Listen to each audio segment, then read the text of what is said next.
One. Good afternoon. Uh, Hello, Dr. Norman. This is a great honor for me to talk to you today. Uh, Welcome to the live show with Thank you me. for having me. It's an honor for me to work with you as well, Dr. Iman. Yeah, that's kind of like awkward. We already do this greeting before, like "Hello, hey, how you doing? How was your day?" And now again, it's a little bit like new to me. Welcome.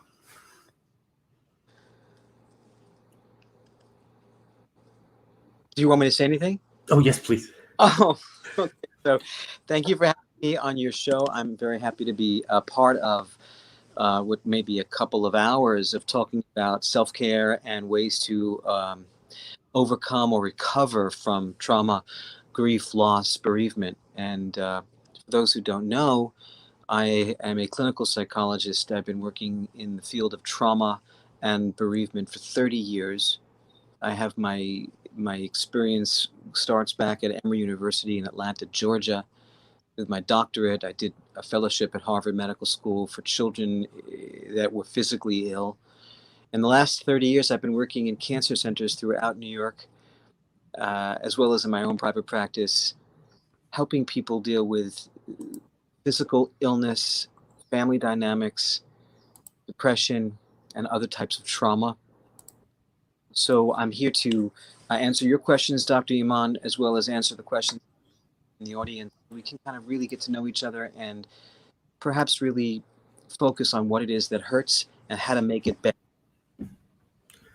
Thank you for your time. I really appreciate that you're here. I thought maybe so because recently I noticed that almost everyone talking about mental health, and it is good to be to talk about it. I believe that this is one of the most important topics these days. But the point is that like you see people talk about mental health that they are not expert, and I believe my thing is like how can you see me? This is like blurry or You come in perfectly, very crisp. okay, great. So yeah, I mean, so like mental health, in my opinion, is not some topic that everyone can. It's good to be, advocated. It's good to talk about it. It's good to like raise awareness about it. But it's so delicate because one wrong comment might crush someone. It's not a topic that you uh, make comments and talk about it if you're not expert.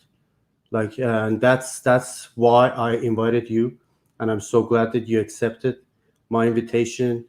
Uh, I hope that in the next couple of hours we can talk about basics, not so complicated stuff, basic of mental health, and enlighten this topic to help someone.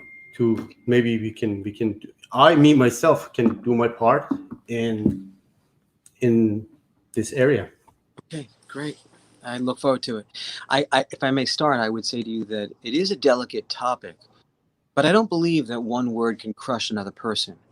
I think it's important that with between therapist and patient, or friend and other friend in need, needs to be careful, ethical, and wise. But I don't want anyone to be afraid that if they speak up, they're going to be hurt by what they're saying.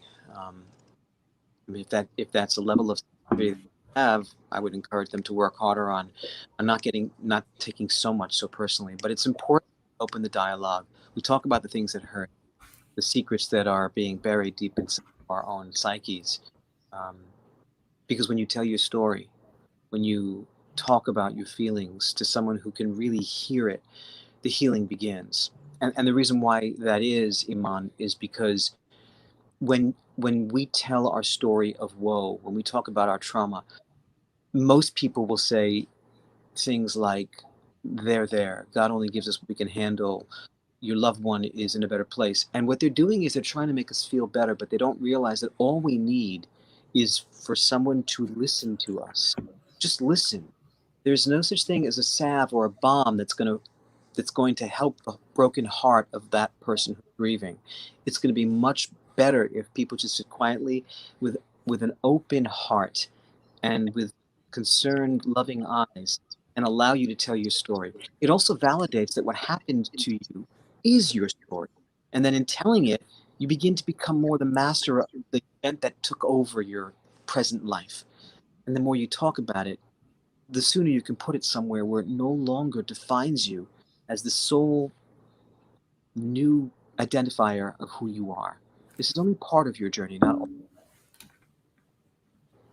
Well, yeah. So thank you. I mean, this is all correct, but uh, when we go down like in break it down in different topics, like um major depression disorder or uh, anxiety disorders, there are like things that might even make things even worse. Like uh, or like it's like how we can respond to someone with suicidal ideas, how we can respond to someone with hallucinations.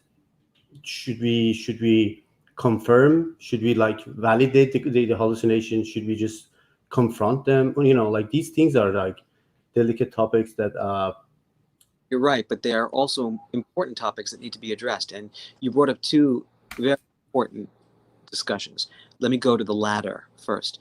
For those who are experiencing hallucinations in my office, I will not tell them that what they're seeing is not real. That's not fair. That's shaming somebody who actually has an experience that is very real to him or her. But I will be aware that that is a hallucination that needs attention, and most quickly would be more of a medical attention, some type of chemical change in their brainstem, as well as trying to help them through talk therapy. But I would not want to make someone feel uncomfortable if they see or feel or believe something. I want to enter into their world until they trust me enough so that they can possibly believe that maybe it really isn't happening. But when we tell someone that's not real, that's in your head, you're going to lose them very quickly. They're not going to want to talk to you. So it's important that you join the other in that person's world. You meet them where they're at. And the more you do that, the more you gain their trust. And when you have their trust, you can say, I'm not entirely sure I see what you see. What do we do about that? mhm. How can we fix this? Is it possible that there's something that is happening that you're confused about? But the answer initially to your question, Iman, is we honor their reality because we're not here to change people. We're here to help them find a better way of relating and taking care of themselves. Well, yeah. So that was a really good share. I hope that everyone can take their part and know that how you can honor someone, but do not, like empower the kind of like hallucinations and this Right. kind of this kind When of. it comes to a discussion of suicidal ideation, which was the former thing you were talking about, it's very important that all of your viewers know that it's not a bad thing. Talk about it. It's not taboo. It's important that you open the dialogue and have the conversation. There are many people who are having thoughts of hurting themselves. And if you talk about it with that person, it is not going to make it happen. So many people believe that if I bring up the topic, it's going to make you want to do it. I'm going to be suggesting it. The truth is, you can't make somebody want to kill themselves. But if you can uncover that that's a thought of theirs, you can help them not do it. Don't be afraid to have the dialogue, but be prepared to guide them to proper help so that they don't have to work alone at taking care of themselves, that there is people out there, clinics, organizations, hospitals, that are able to protect them when they themselves can't protect themselves. Have the conversation. Don't be afraid. Well, yeah. Thank you so much. So that was a good opening statement, like opening talk, like about some two, like at least, I mean, two of the most, uh, let's say, tricky topics. And now I believe that our guests are joined, and let me just check with them if they can see the screen. They can. Oh yes, okay.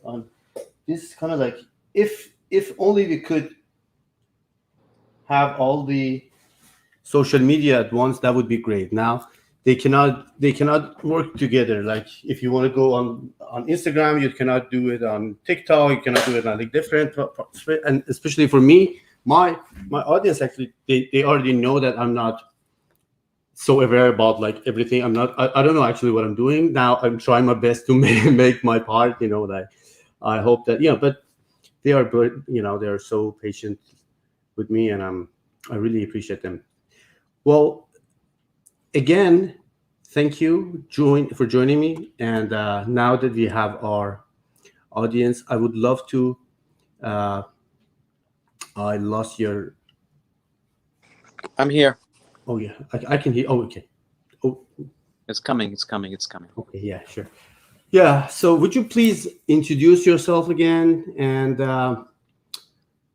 let's start with this question: how you can help the audience of this show today specifically? So, thank you. I am Norman Freed. I'm a clinical psychologist that has been working in the area of grief and bereavement and trauma in the lives of children and their families for 30 years. I have my doctorate from Emory University in Atlanta, Georgia. I did a fellowship at Harvard Medical School in pediatric psychology, and I've spent the latter of my 30 years as a clinical psychologist working in cancer centers throughout New York City, where I help children deal with the physical and emotional impact of having a life-threatening illness. I teach at Columbia University, where I am a professor of pastoral counseling to the rabbinical students and sometimes imams and priests. And I have a private practice here in New York where I sit hour by hour helping people find a sense of hope and uh, and strength to go on in their lives and make it a good life. Awesome. Thank you. Uh, I have a couple of questions, maybe more than a couple of questions. I think this is like that would be good to start with basics. And also, I have a lot of questions from yesterday till, now people ask questions different. That's interesting how all around the world they have like same topics and same concerns. Doesn't matter where actually they asking the question. This is like maybe a couple of most important topics. But let's start with uh,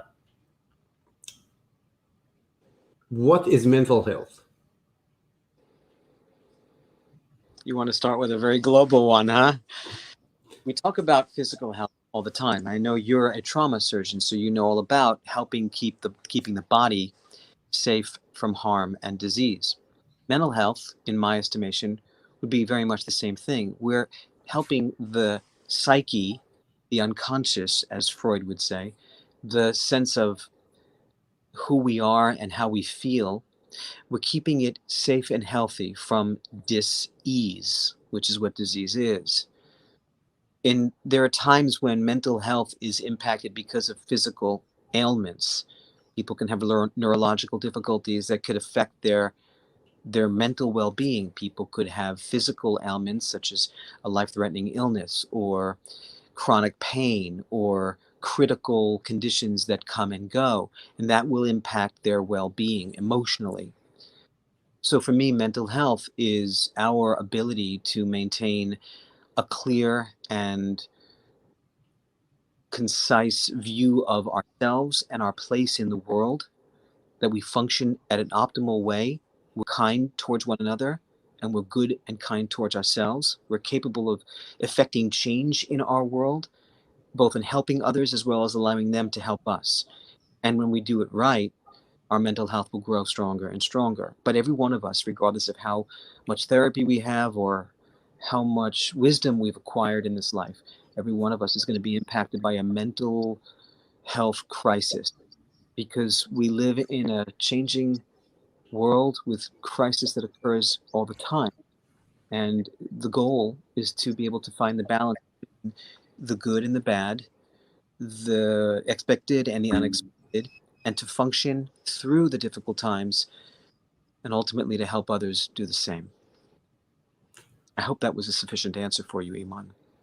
You answered my first question. You already answered half of the second question I had, and which is why mental health is important. You already talked about it, but can you please elaborate on it? That why we should care?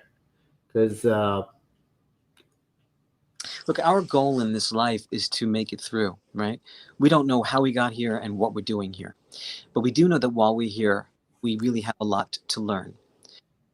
I don't want to get too existential too early in our dialogue, but I do believe that we are all here to develop greater wisdom so our souls can learn what they came here to learn in these bodies that we call human, mortal.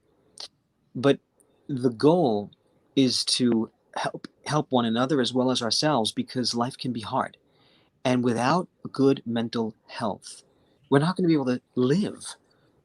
Our bodies will not survive the stress that happens from the emotional turmoil that we experience on a daily basis.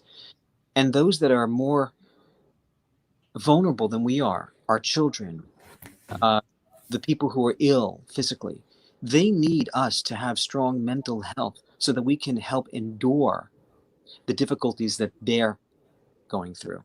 We can carry them on our backs, so to speak. So mental health is equally, if not more important than physical health, because we absolutely want our bodies to be in the best possible shape, but they won't be if we don't allow our minds and our psyches to also be in the best possible shape. We suffer from issues such as depression or malaise or low grade dysthymia, which is a Latin word for funk and sadness. Many of us struggle with confused thinking and disordered thoughts. We think we hear things that aren't really being said. We think we see things that are not necessarily there. Some of us struggle with feelings of paranoia that there's somebody out there to hurt us, that they're mocking us, that there's a greater world that knows more than we do. Um, and also, many of us struggle with depression. It's very important that we recognize that all of these things are no different to our physical body than the flu or a fever or a type of organ failure. Because just because we can't see the mental illness doesn't mean it doesn't exist. If someone comes into my office and they have a broken leg and they're walking with a limp and they've got crutches, I'm going to have a level of compassion because I can see the pain with my own two eyes. But every human that we come in contact with is carrying their own broken leg, so to speak, their own hurt soul. The problem is that we don't necessarily see it. We work on looking good, we fix our hair, we put on our favorite outfit, and we think that no one can tell that we're in pain. But throughout our lifespan, each and every one of us is going to have moments of internal pain. And when we do, it's very important that we allow the other to try to help us as if we had a broken leg, because a broken heart is no different. And it's important that we help each other with our emotional pain and not just our physical pain, which is why I think it's great that you and I are working together this evening, at least this evening on the East Coast of of America, because you have the wisdom of the medical, I have the wisdom of the emotional, and together you create a really nice dynamic of healing the entirety of the mortal human being. oh yeah, so that is something that you mentioned. Like remind me of this unfortunate fact that mental health and mental illnesses actually being recognized and being validated years after the physical health. For years and years, like even doctors who practice medicine in physical health, they were not recognized mental health as a real illness. They were always looking for reason because they were not they didn't respect, or they didn't even know about what is actually mental health. They everything must have an answer, and they looking for the answer in the like physical body. And that's I believe this is the one of the reason that mental health is being not being appreciated enough, because it's been like a gap of years and years, because it took years for them for Western medicine to acknowledge mental health as a part of medicine, a part of health, which now, like over the last couple of years, they recognize a third dimension of health, which is a spiritual health. Absolutely. And it shows that how, uh, like, let's just be fair.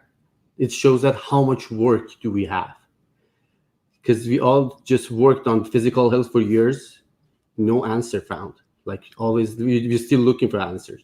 Well, no, not enough answers, but Not, some. yeah, not enough. Let's say, yeah, because of course, yeah. That's to be fair, not enough answers. We added mental health, a lot of new doors being opened, but still Not there enough. must be something else. Yeah, and now they added a new dimension with spiritual health, which is super new, and like we need to learn.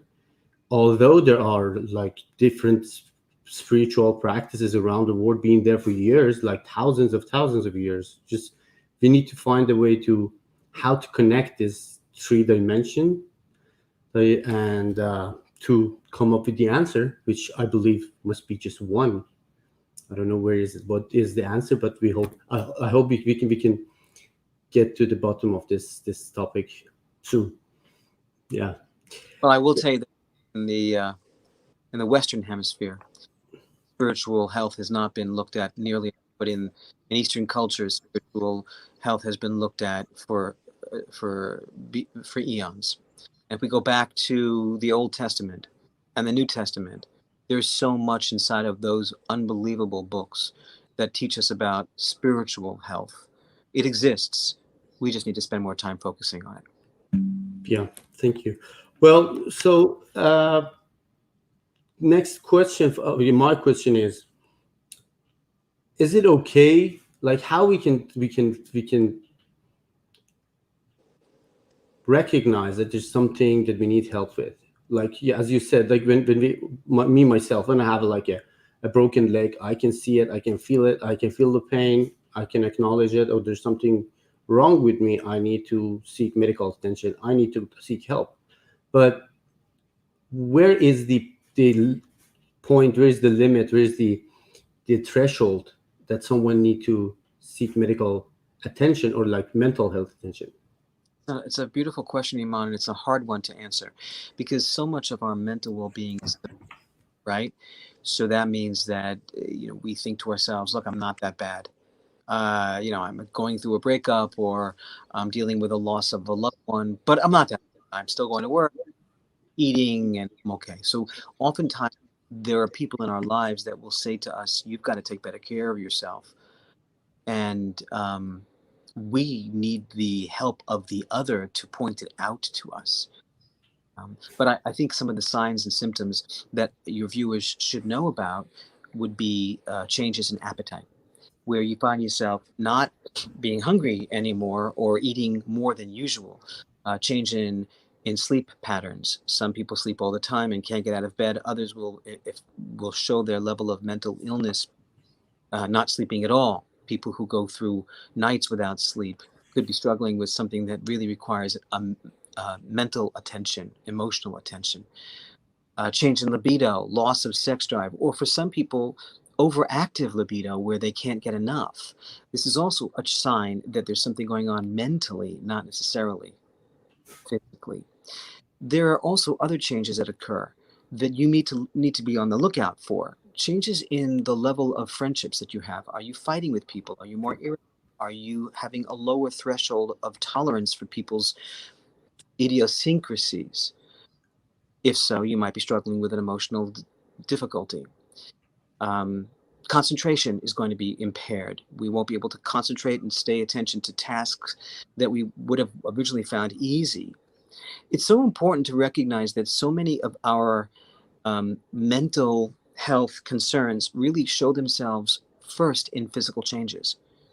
So, lethargy and lack of interest in ordinary everyday activities, the absence of joy and laughter, changes in the way we look at our future, as well as physiological changes in our body, are all messages from the inside saying, you might be struggling with a mental illness.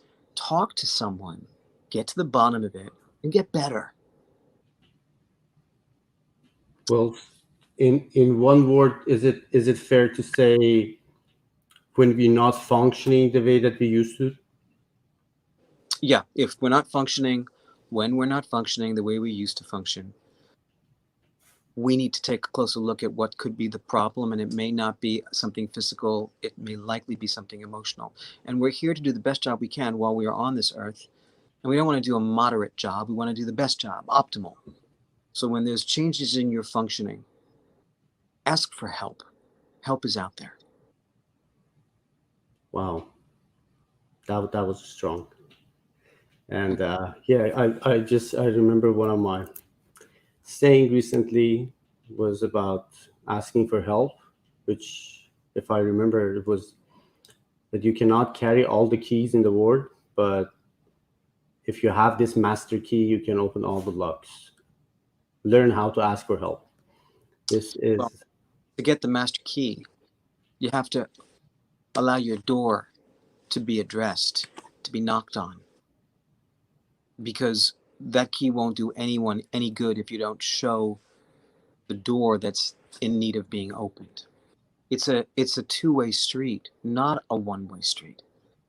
And the healing process, particularly in the therapeutic journey, is a two-way street. The relationship between patient and client, between clergy and congregant, between parent and child, involves the love that flows between the two. I'm not here to fix my patients. I cannot fix what I did not break, but I'm here to witness the growth as they fix it themselves in an environment, in a context that is loving, caring, and safe. So, in terms of your beautiful metaphor of the master key, even if you are given the master key, Imani, it's going to be of no use unless you have the door with which to use it. exactly. Um, well, now we already have a lot of questions, people asking on the comment section. We have a lot of doors. We have a lot of doors that we should We be have a open. lot of doors. But before we get, already received a lot of questions since yesterday, and I will pick some of the like most common questions that we talk about it. But can you please explain in simple, like fifth grade English that I can understand, what Sorry. is? Am I using too many big words, Iman? I'm sorry. I mean, no, I'm seriously like, English is not my I know. first, not even second language. So I'm still learning, and I try to. I hope that we can have discussion with like no languages. That would be perfect. If I can express all my thoughts with no language, that would be something like. Or if my audience can learn Farsi, that would be even better. Because in my own language, there are words that I could not find anything in English like for them. So my favorite poet is Rumi, Jalaluddin Rumi. Hmm. Read Rumi in Farsi. You will see so much beautiful wordplay that doesn't exist when it's translated into English. Fortunately, in order for the world to read it, we have to translate it into other languages. But so much of the original is lost in translation. It's not going to be possible for the whole world to be able to speak the same language, but we do all have one thing in common, which is that we all search for love and healing. And that is a universal language. Do you want to open the floor to questions? Do you want to read some questions? What are your thoughts? Yeah. So I mean, before we get to the others question, I wanted to ask this for myself. As I said, what is the process of a mental health issue, mental health difficulty? What's happening? This is one of the reasons that I believe that there are things that we don't know. Because when you get back to Western medicine, me myself, my opinion is, if you ask three why question in a row, there is a roadblock. You don't know. If you ask a physician who is like approaching something with like Western medicine, pure Western medicine, you ask them like, okay, what is wrong with my kidney? They will give you an answer. why it's happened, give you an answer. Again, why that happened, and but after three whys, I don't know. Like no one knows. This is a. I mean, so now we talk about mental health. Why? What happening there? Like, is it something like with hormones? Is it something with your food? Is it something with your? What is the reason that like sometimes I feel down, sometimes I feel manic, sometimes I feel like I hear sound or like anything. I mean, what is the process? So, to differ from what you said as a physical doctor, as a medical doctor, there is no stopping to the question why in the world of psychology. That's where they differ, medicine and psychotherapy. Asking three questions why is really just warming up, Iman. And the answers are many and varied. It's an infinite world of acquired wisdom. It's hypothesis generation upon hypothesis generation without any particular answer. Raina Maria Rilke, the 20th century German poet, once said, "Be patient with all that is unanswered in your heart, and learn to live the questions as if they were words in a foreign tongue. Do not seek the answers, for you would not understand them had you been given them. Just keep asking the questions." And maybe one day along a distant path, the answers will meet the questions. But my message to you, Iman, is there is no one answer in the field of psychotherapy that can explain human behavior, which is why I find it so fascinating. You can get 12 therapists in a room, and they can watch the same psychological session, and they can all come up with different interpretations about why this person is feeling the way they are. And maybe it doesn't matter what the why is. Maybe it matters more what the how is. And so much of the therapy is not the why. And people get that confused, right? People think, oh, I just go to therapy. I found out what the problem was, why I act the way I do. Boom, I'm better. But that's not how it is, Iman. That's only half the battle. Insight is only half the battle. The second half is learning how to do things differently, how to speak to people you're afraid to speak to, how to love yourself in a way you didn't before, how to try something new that may have been frightening to you. It's never enough to know the answer to the question why. And that's where physical medicine and emotional medicine differ.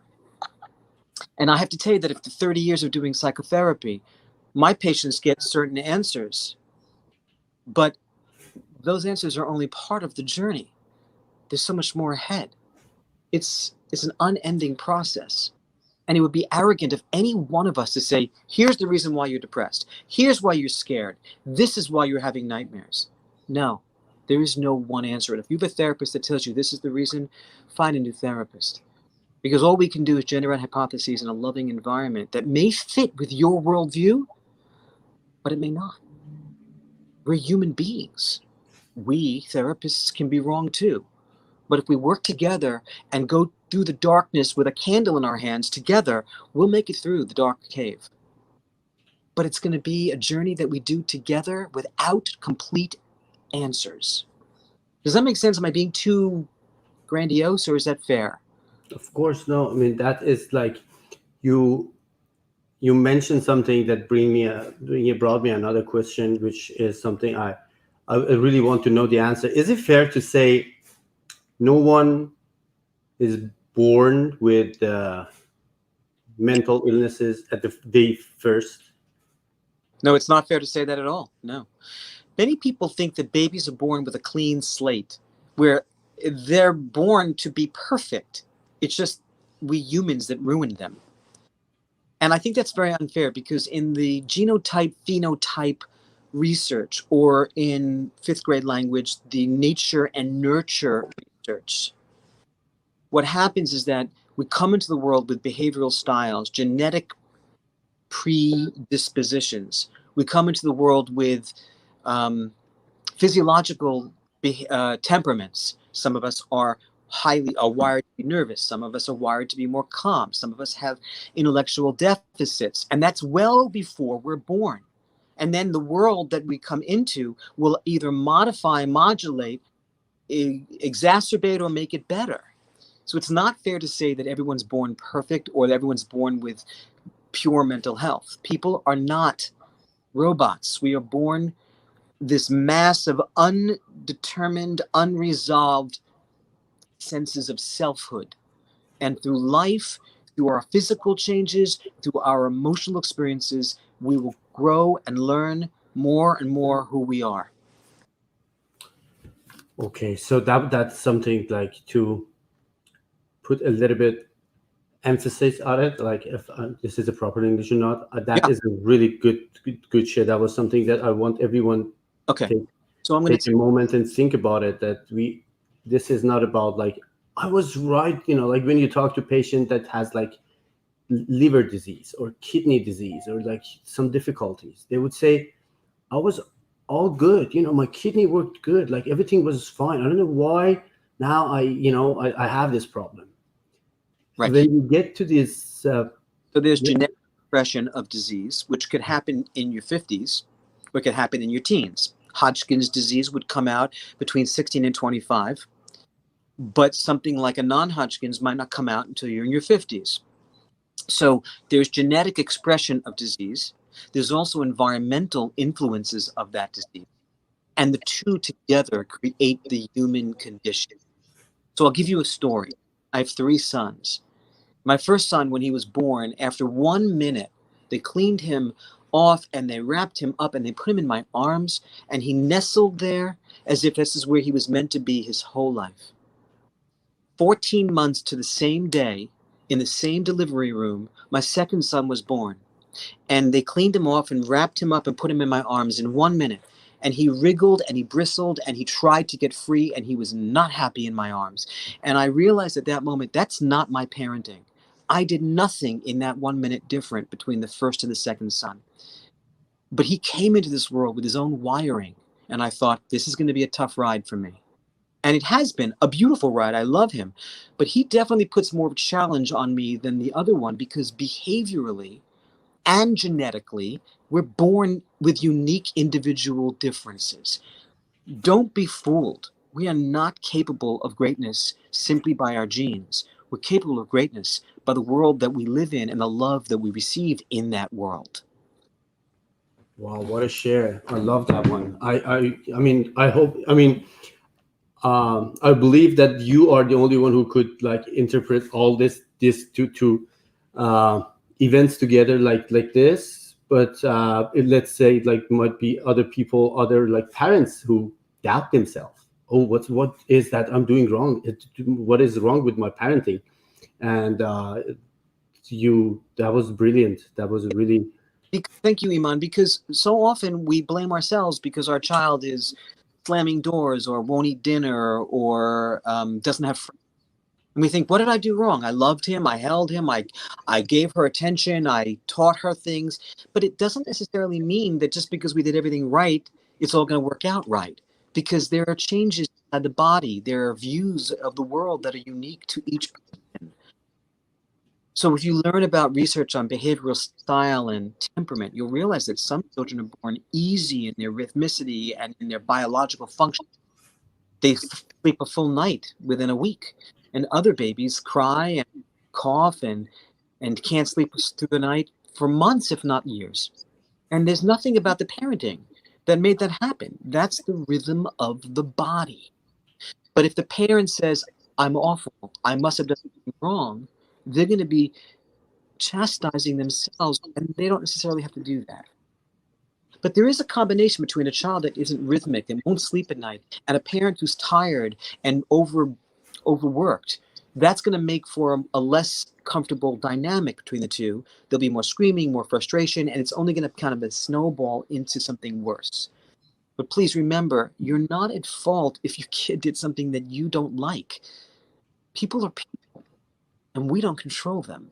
We try to nurture them, guide them, but we didn't make each. Therefore, we can't fix what we didn't break.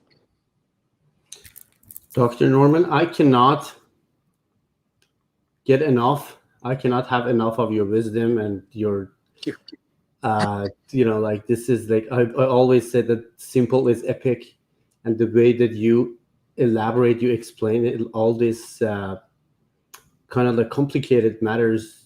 I really, I'm so glad that we have this discussion today.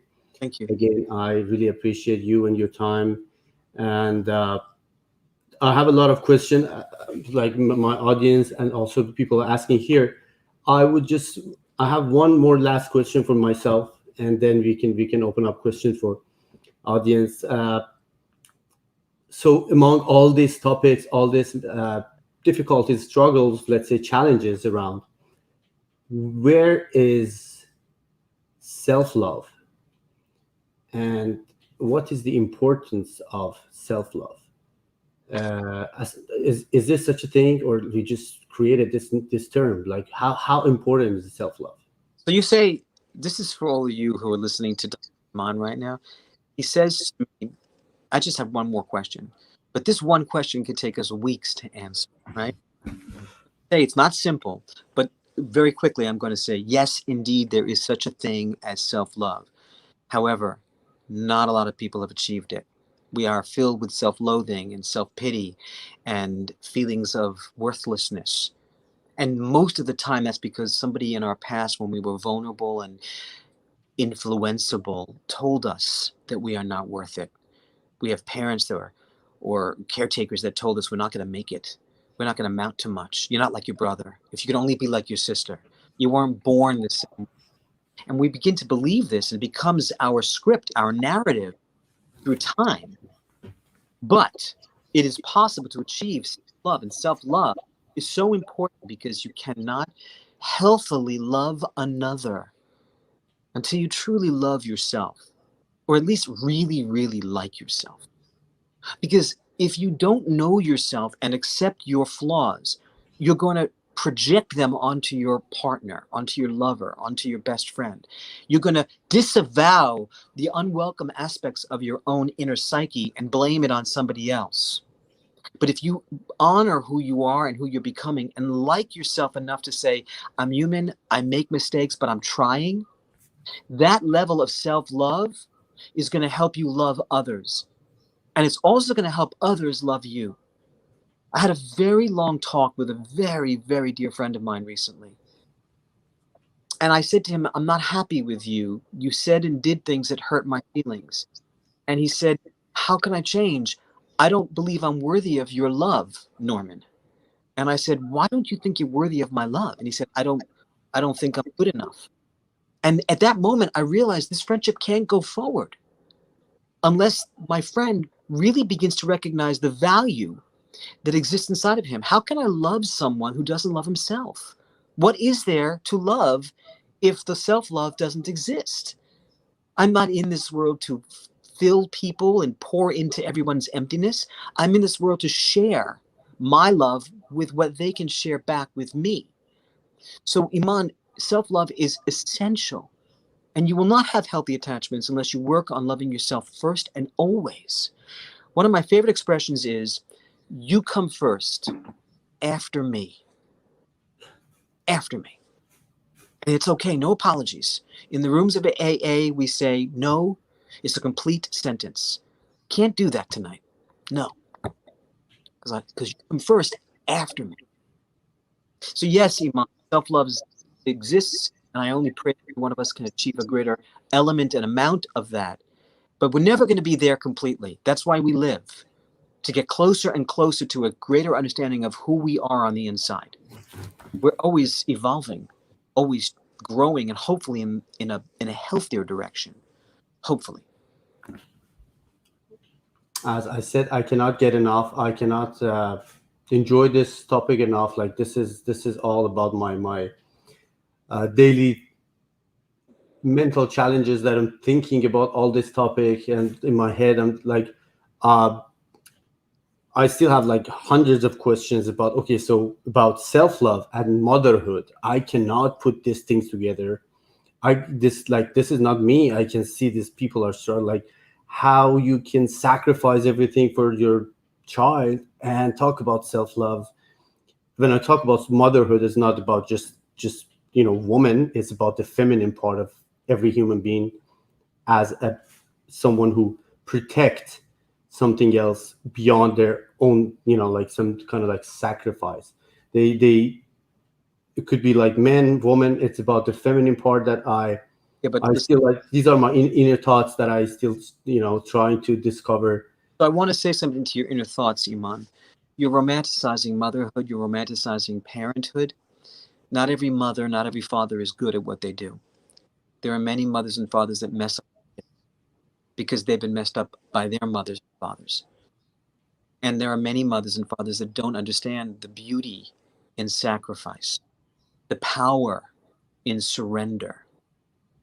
Don't romanticize. When my babies were born, they're now in their 20s. When my kids were born, they I thought this generation is going to be better than the past, and the next generation is going to be better than this generation. But that's not necessarily true, although it's a very nice covenantal hope. But we are human beings, we make mistakes. And it's wonderful if we could learn to render our needs for those of our children who are in greater need than we are. Unfortunately, that doesn't always happen. So that's when I come in and I make a living trying to help work around the things that weren't done the way they could have been done. And every one of us has complaints about our childhood. Every one of us loves our mother and father, and at moments is or is not willing to admit that they hate them too. That's okay. We're human beings. We make mistakes. As long as we Yeah. Well, it's we okay. So we go back to our.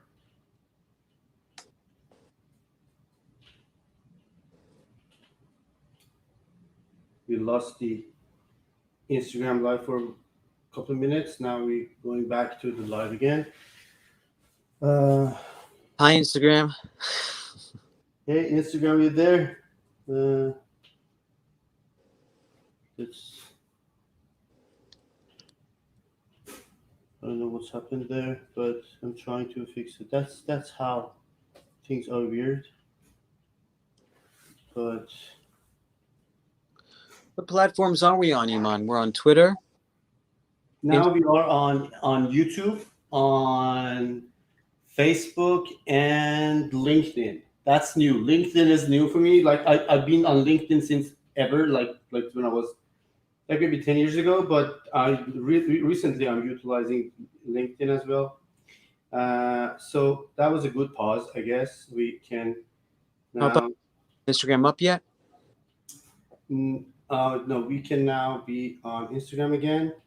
If you wanna like take a moment, drink a bowl like water, that would be okay. So we get back. We are back again. Uh, Hi. hi, Instagram. We're there. Instagrams are here. Yes. Yay. Okay, let's turn off the comments, guys. I cannot see your comments, so I turn it off. I feel bad if someone says something I cannot respond. This is me. And okay, so let's. If you are okay, so let's get to some questions. So you okay with that? We can ask a couple of questions that people already asked before, and then we can talk to some guests if we have time. Let's start with. Uh,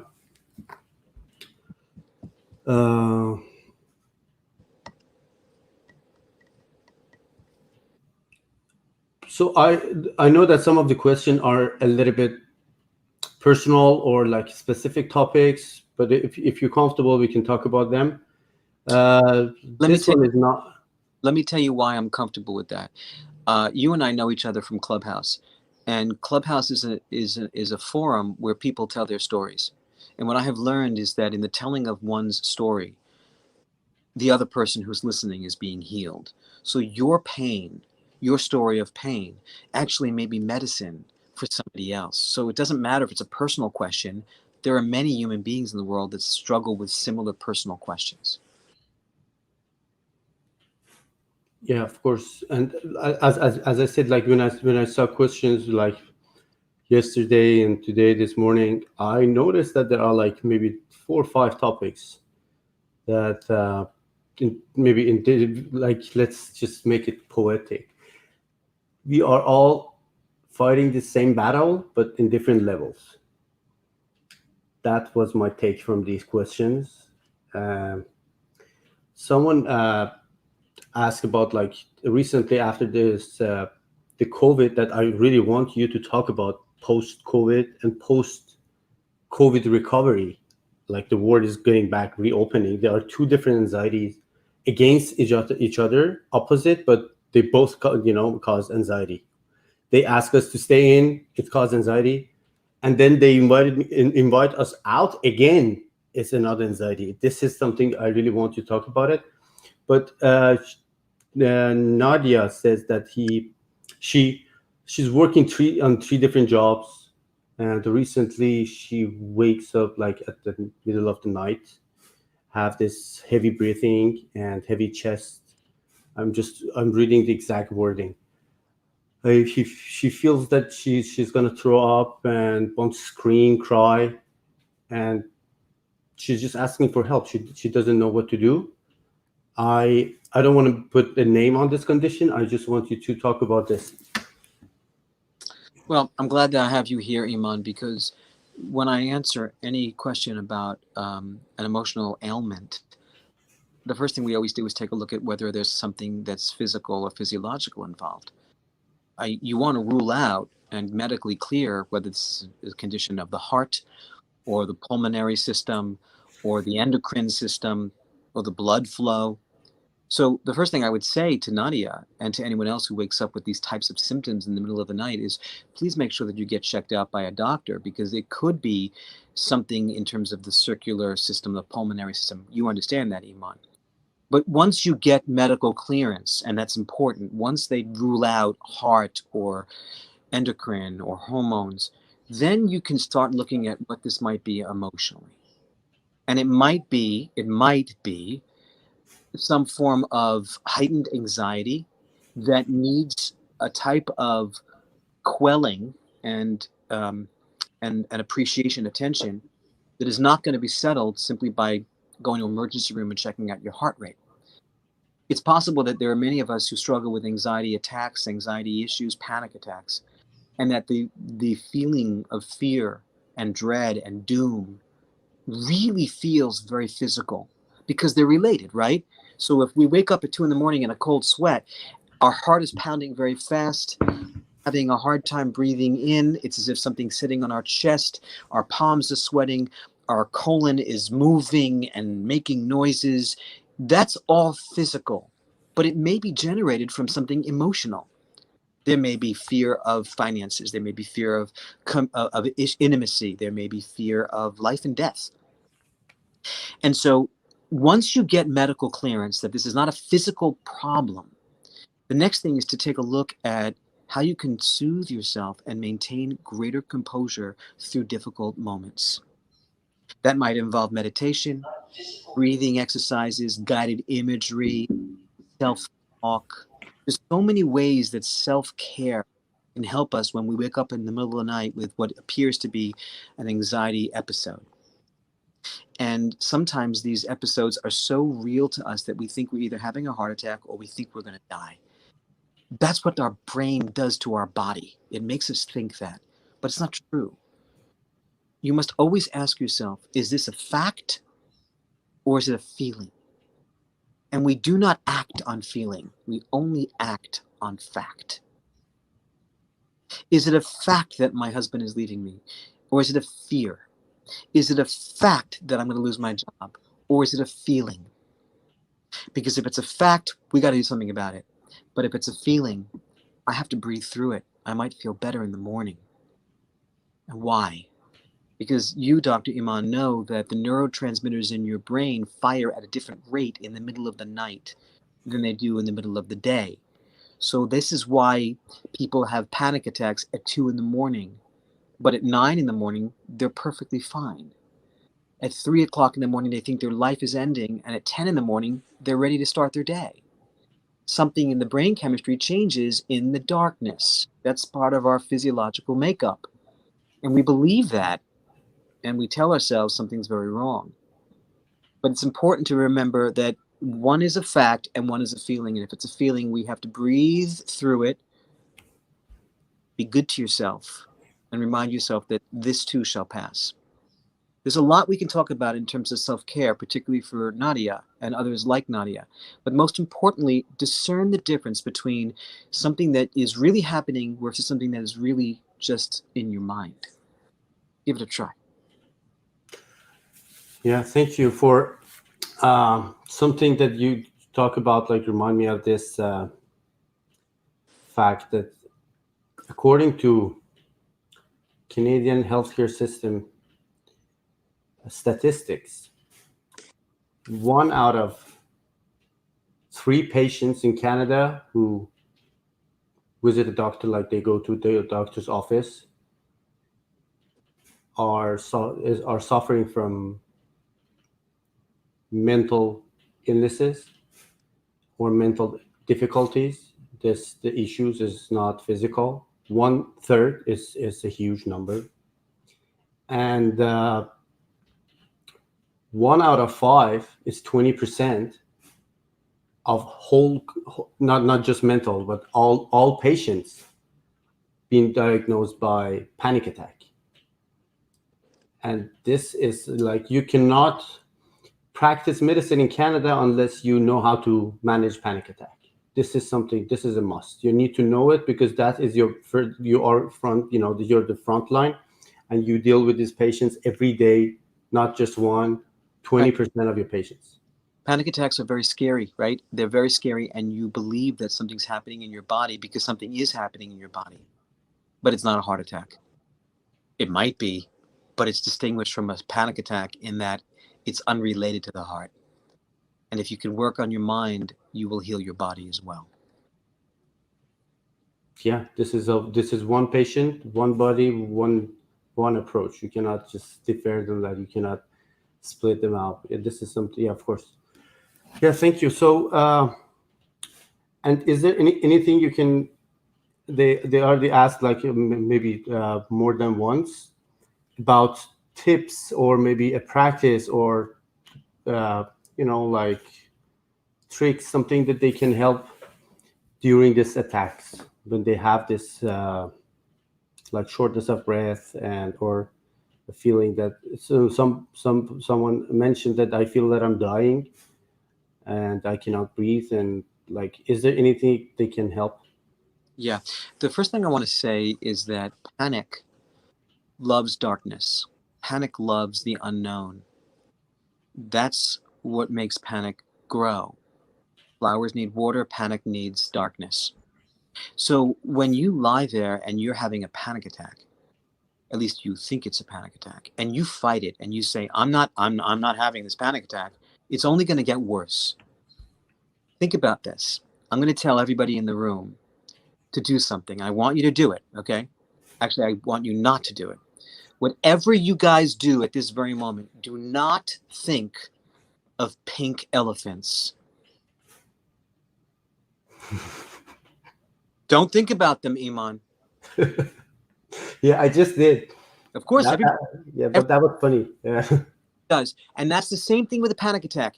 You're feeling the wave of anxiety kind of wash over you, that feeling of doom, that this is a bad moment in my life, and you say, oh, no, no, no, no, no, no, I am not going to have this, not going to have this. It's going to come on even stronger, like a pink elephant that you're trying not to think about. But if you say, oh damn, I'm having one of those panic episodes, they usually last between 7 and 9 minutes. I usually get sweaty and uncomfortable and think that I'm dying, but I always end up fine and tired afterwards. All right, well, this is probably what's happening. I'm going to let it happen. I'm going to let myself experience it. I'm almost going to say, bring it. Bring me your heaviest panic. Panic. Because when you invite it, it's going to be a lot smaller than when you fight it. Hmm. Please recognize that. Think about it like this.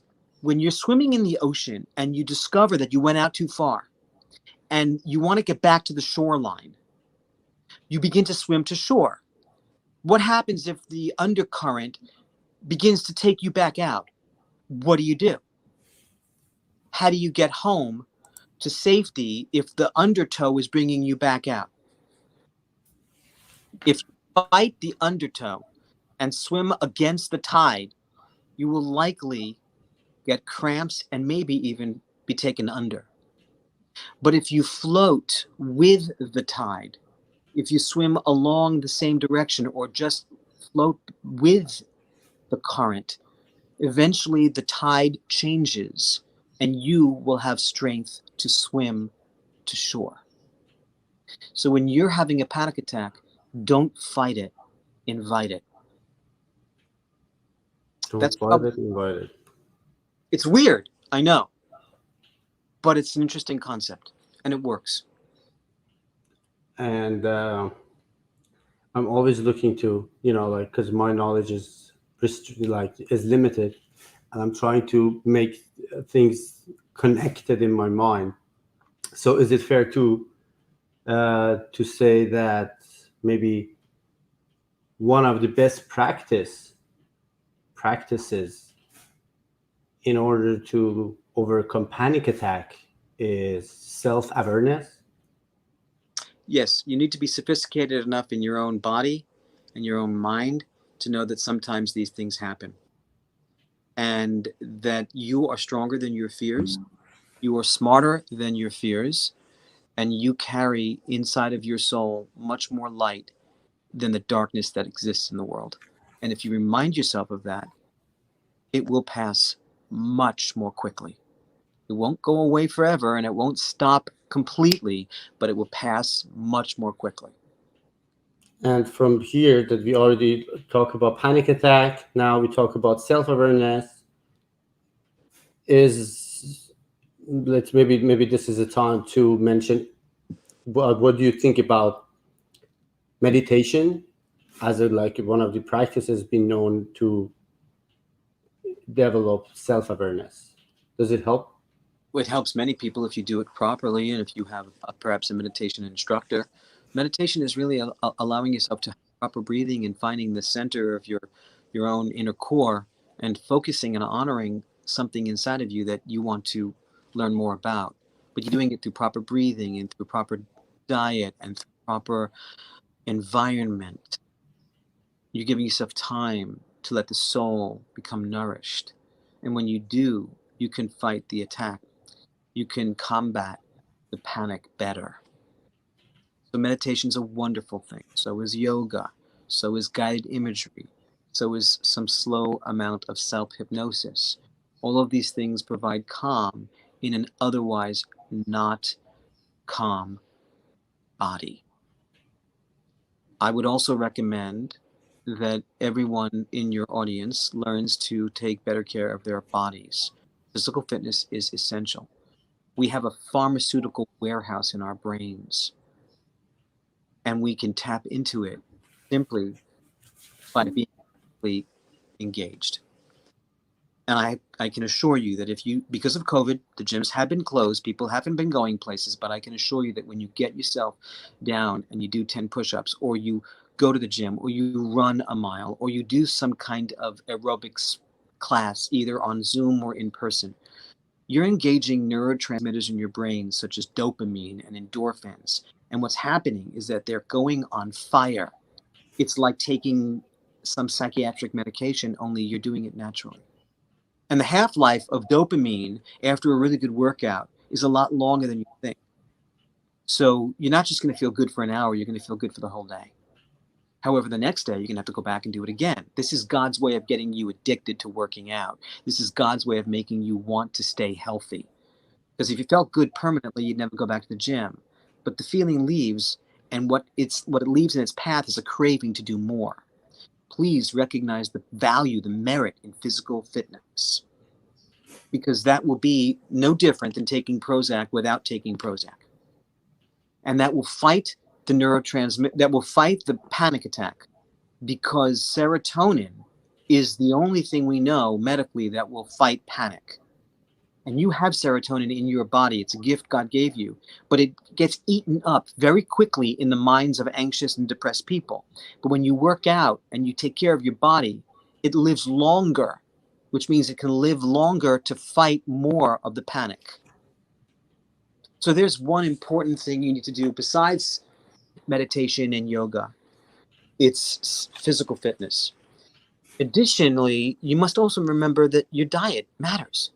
You may wake up in the morning and you say, today I'm going to be on a diet and I'm not going to touch that ice cream.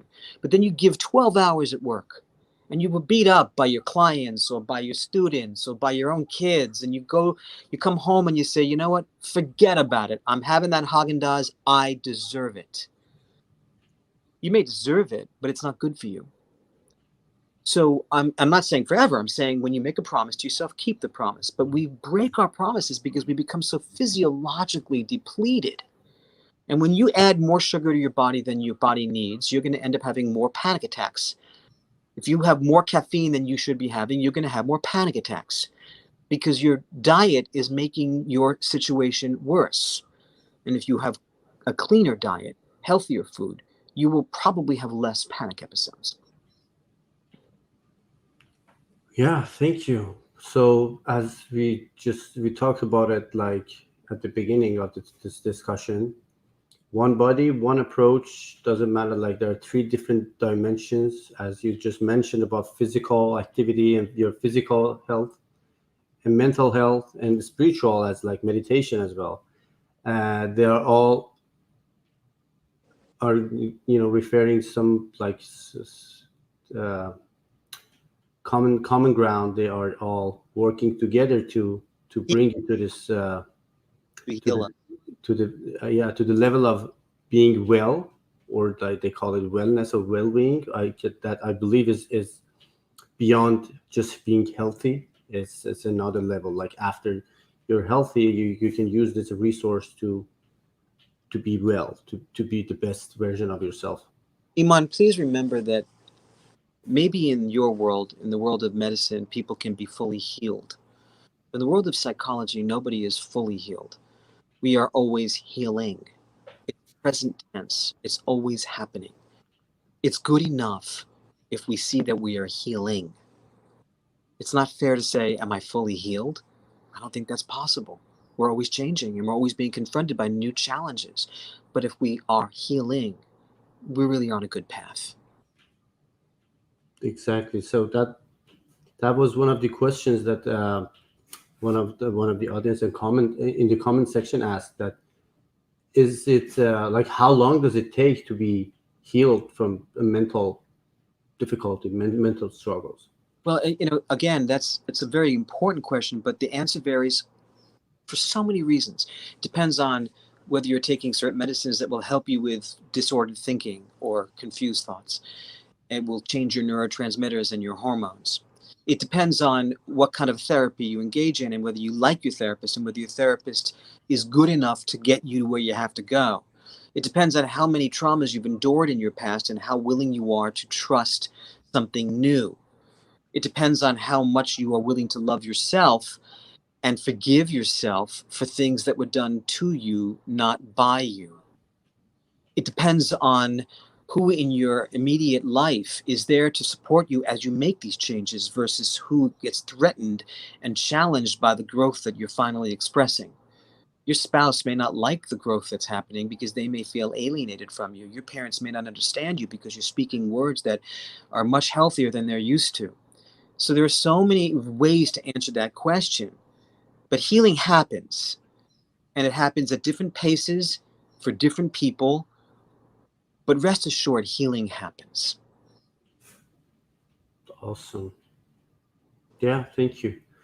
uh I have more question about like this healing process I have, but I want to talk about trauma specifically, which is your, let's say it's your backyard, right? Trauma and PTSD is your expertise, and you've been working on it like for last decades.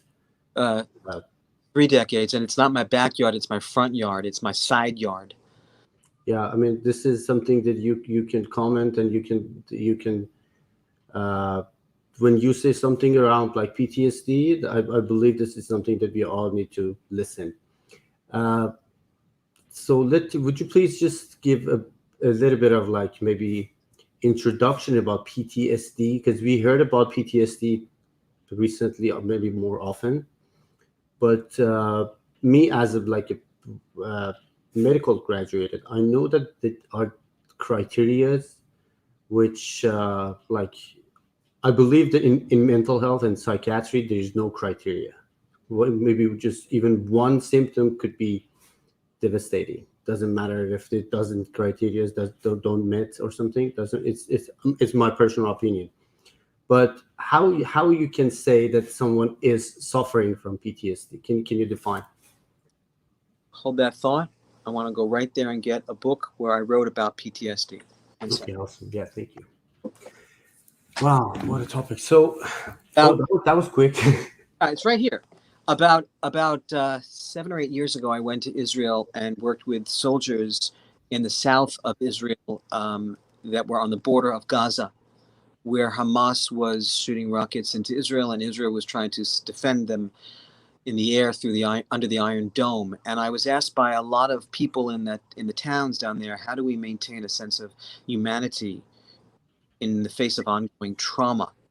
So I wrote a book called Reclaiming Humanity, and it's all about how we can help our children overcome trauma. So in the book, I first delineate the signs and symptoms of trauma in children as well as in adults. And there are criteria, Iman, and the diagnostic statistical manual, the DSM-5, that psychiatrists and psychologists use, will tell you that you have to have 3 of these 5 or 5 of these 7. But you are right, 1 can be uncomfortable enough. So the most common symptoms of post-traumatic stress disorder are something known as, it's a cognitive triad. They involve flashbacks to the initial traumatizing event. You may be online at a supermarket. You may be getting money out of an ATM machine. You may be sitting at a red light, and suddenly you have a flashback of the day you were told the news about your loved one's death, or your own ailments, or you heard something that overwhelmed you. Only this time you're at a red light. The light turns green and the cars are honking, and you have nobody there to catch you when you fall. This is what flashbacks are. It is the unbidden memory recurring over and over. That's part of post-traumatic stress. We have flash forwards. Many people experience, when they hear bad news, they have these thoughts about their future, that their future is over. They hear about a loved one with cancer and they automatically start writing a eulogy. They start thinking about the loved one's funeral. It doesn't mean they wish it, doesn't mean it's going to happen, but it means that our brains are trying to make sense of something that is unsensible, beyond our human comprehension. How does love end up hurting us? How do people die? That we were not born with this concept. Therefore, we have flashbacks, we have flash forwards. It's our brain's way of making sense of things. We have what's known as a hypervigilance to the recurrence of danger, which in layman's terms is waiting for the next shoe to drop. We keep thinking something's going to happen. People say bad news comes in threes. I don't think it's true, but we believe it. You hear bad news, you're expecting something else to happen. You're certain something else is going to happen. Every time, if you've been in a car accident, every time you get into a car, you're going to think this car is going to crash. This came about through the research that was done with war veterans in Vietnam and more recently in Iraq. Soldiers who were in the trenches fighting for their lives would one moment be talking to their buddy in the trenches, and in another moment he was shot dead by a helicopter overhead. And what happens is that all of a sudden the trauma of that happening is reenacted over and over in flashbacks and flash forwards. And now back in the United States of America, many of my patients who are soldiers will say they hear an airplane landing at Kennedy Airport and they think it's going to drop a bomb on their family, because that's the only reality they know. That's what we call waiting for the next shoe to drop. Something bad happened to my best friend. Something certainly bad's going to happen to my wife or husband. We believe this, but it's not true. It's just that we actually think it's going to happen. Our brain plays tricks with us. We have repetitive behaviors. We have this event where we say, if I do this over and over and over, maybe God won't punish me. Maybe it won't happen if I do it this time, this way. There's an absence in the belief of a positive or limitless future. Instead, we think that we divide the world into two types of people: those who have been afflicted by pain and those who are as of yet unafflicted. Everyone's going to hurt sometime, we tell ourselves. Now is our turn. Sooner or later, it's going to be somebody else's turn. This is what trauma does to us. It tricks our brain. It makes us think that we're not safe anymore. But I promise you that if you focus on your story and share your story of trauma, you will begin to once again believe in faith and hope for a better future. But initially, there are flashbacks. There's a sense of numbness. I don't feel this. This didn't happen to me. I don't know why I'm not crying. My loved one died and I'm not crying. I'm in shock. All of this is part of post-traumatic stress. And all of it can change if you address it properly in good therapy. I hope that was helpful, Iman. That was actually so helpful, and it's made me think about this fact that we are, sometimes we are maybe, let's say, the victim or survivors. Sometimes we are the cause of the trauma, and I hope that we know that we are not like. So let me ask you a question. Let me clean that up first. We're never the cause of our trauma. We No, no, cannot. no, not our trauma. I'm thinking about the one that the shooter in the helicopter, that he believes that he's doing something, that he believes that he's doing something right, and you you you explain the scenario this side, and the one who's shooting, I believe, is will be suffering from PTSD too. And this is that, this point of two sides of the stories. When I you talk about wars, and like this is something common recently. Of course, people are talking about conflicts around the world, especially in Middle East. Uh, as there's a very well known, like, popular saying. They say war is not about who uh, who's right. It's about who's left. It doesn't matter like which side wins. As I said in one of my poems, uh, it's not about who wins. Mothers always lose. This is when you see the both sides of this kind of conflict. It's always trauma, and PTSD is one of the most. If trauma is a cause, PTSD is definitely one of the most devastating results of that specific shooting from helicopter that you mentioned. Uh, I want to ask this question: that is it possible to be, to suffer from PTSD with psychological or emotional traumas? Yes, of course. See, what's so interesting about your question, Iman, is that in the 70s, in the 60s and 70s, and the early 80s, psychologists and psychologists thought that PTSD is only caused by a threatening event.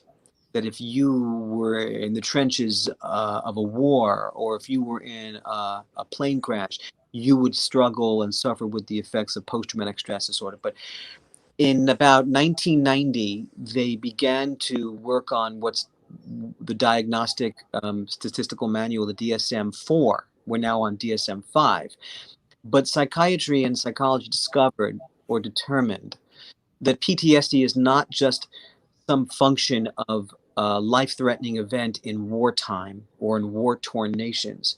It is also something that happens when your own sense of safety is challenged and marred.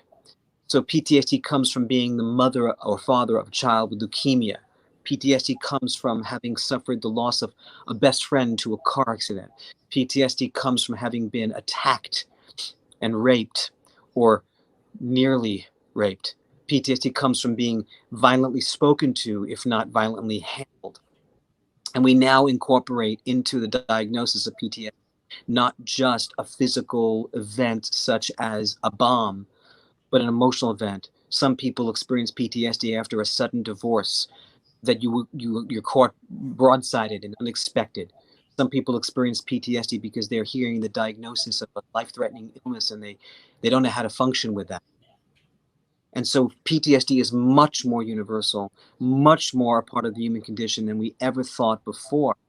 So you're right, it is a very powerful feature in our psyche, and it is something that is probably now studied more than ever before.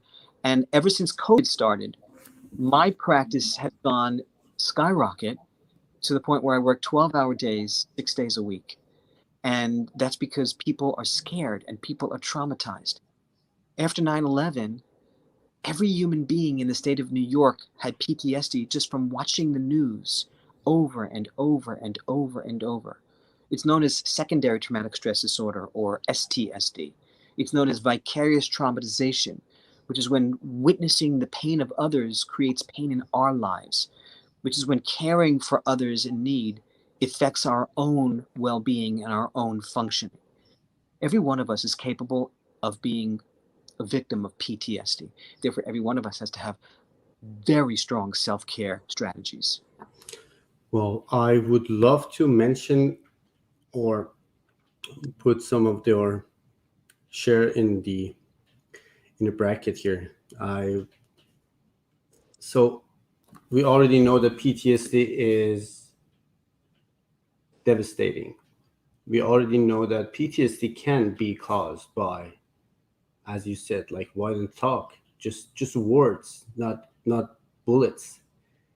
And this is something we need to think about it. This is so maybe we not all of us, like not every each of us has gun, but we all can hurt people with our words. And if, like, especially these days that you can pick up your phone and comment, or you can hurt someone with your keyboard. Yes, You need to be mindful about what you say, how you say, why you say it. And which brings us to a whole other topic of cyberbullying and suicide, which is rampant in teenage world because of things that are said to one another on the internet. So words can cause PTSD. When we use our mouth like a fist, we can hurt people more than we know.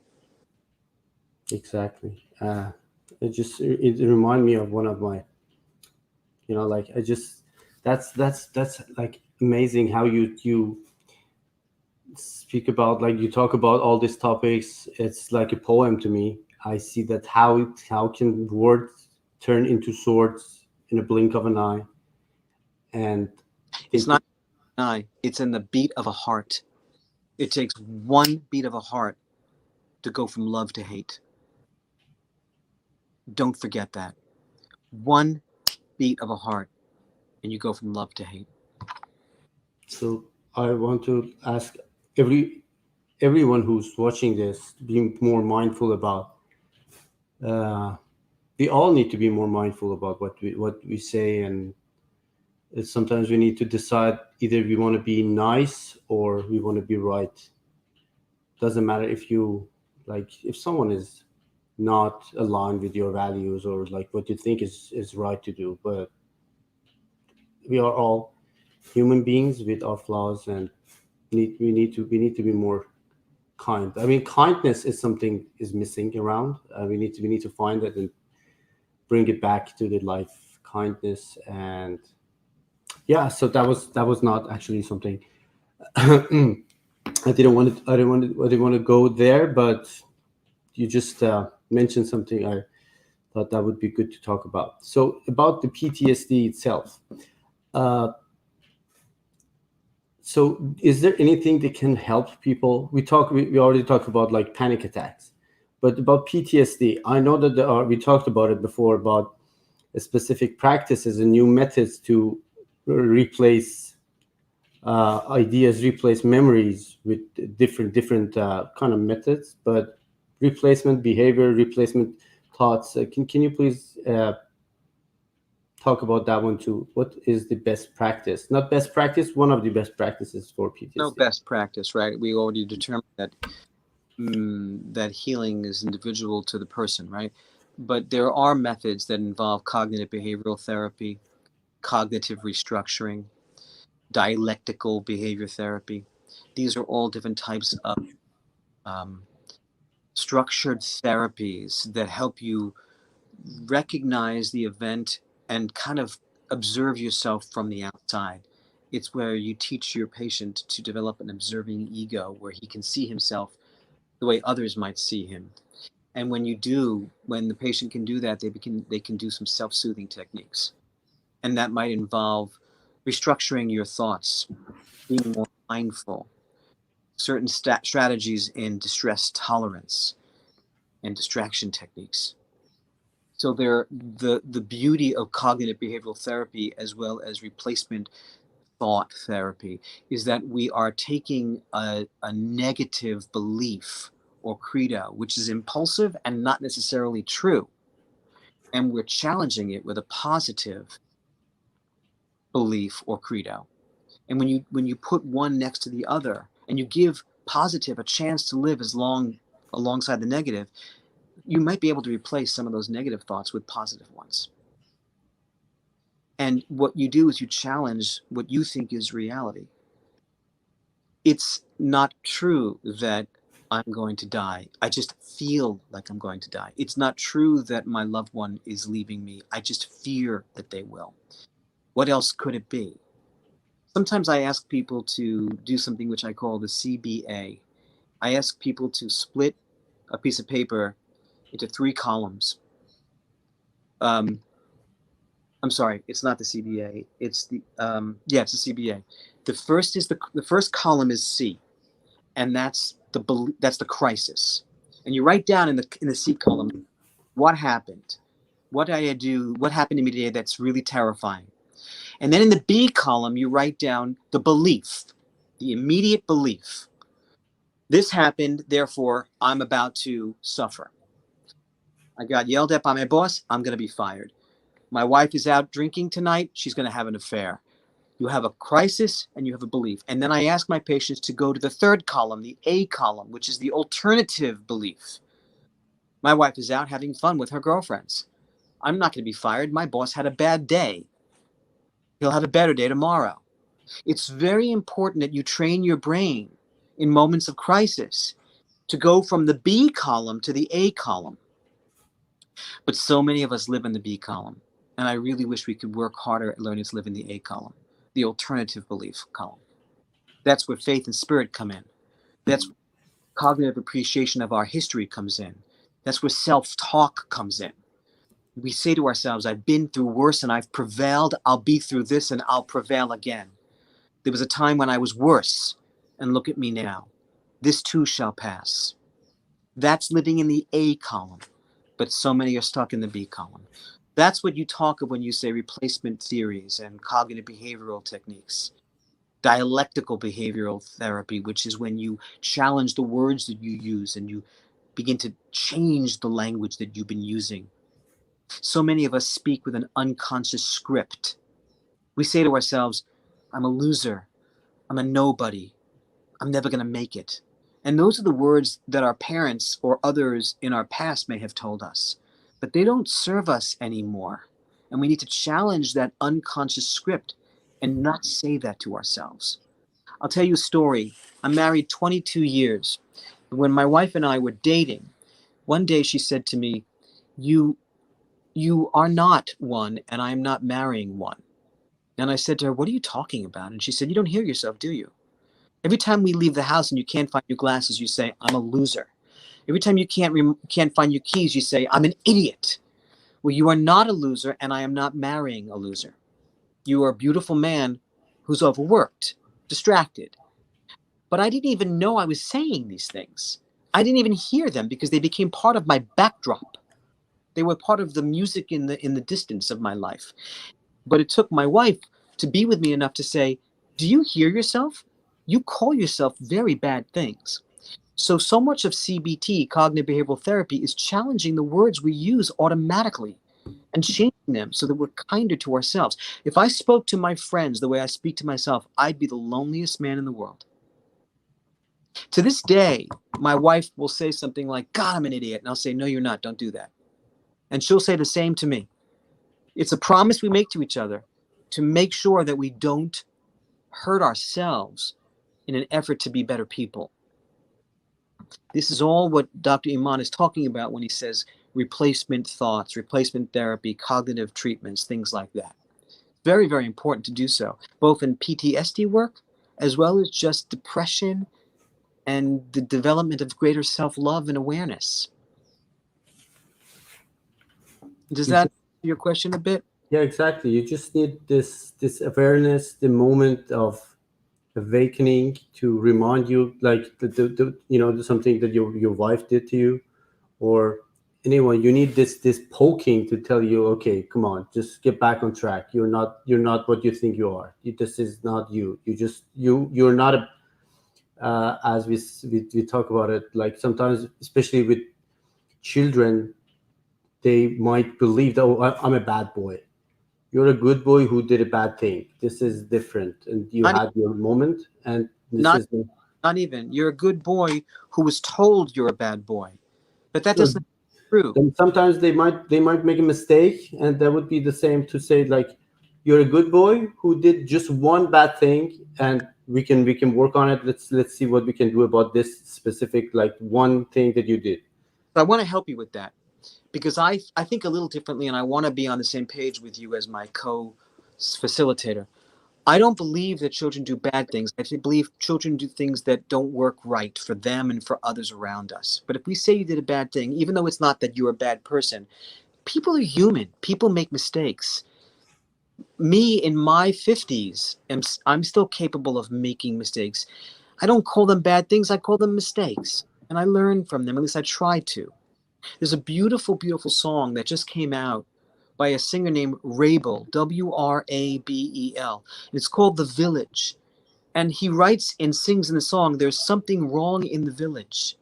There's nothing wrong inside of you, child. There's something wrong in the village that doesn't accept you for who you are trying to become. I don't believe people do bad things. Children do bad things. People do bad things. We know that. But I think children are more capable of making mistakes and learning. But oftentimes we tell our children things that they believe, and they're just really unfair and often untrue.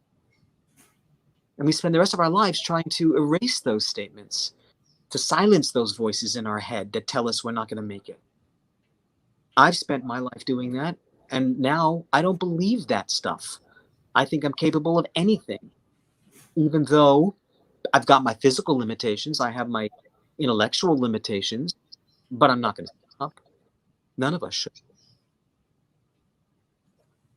Exactly. Awesome.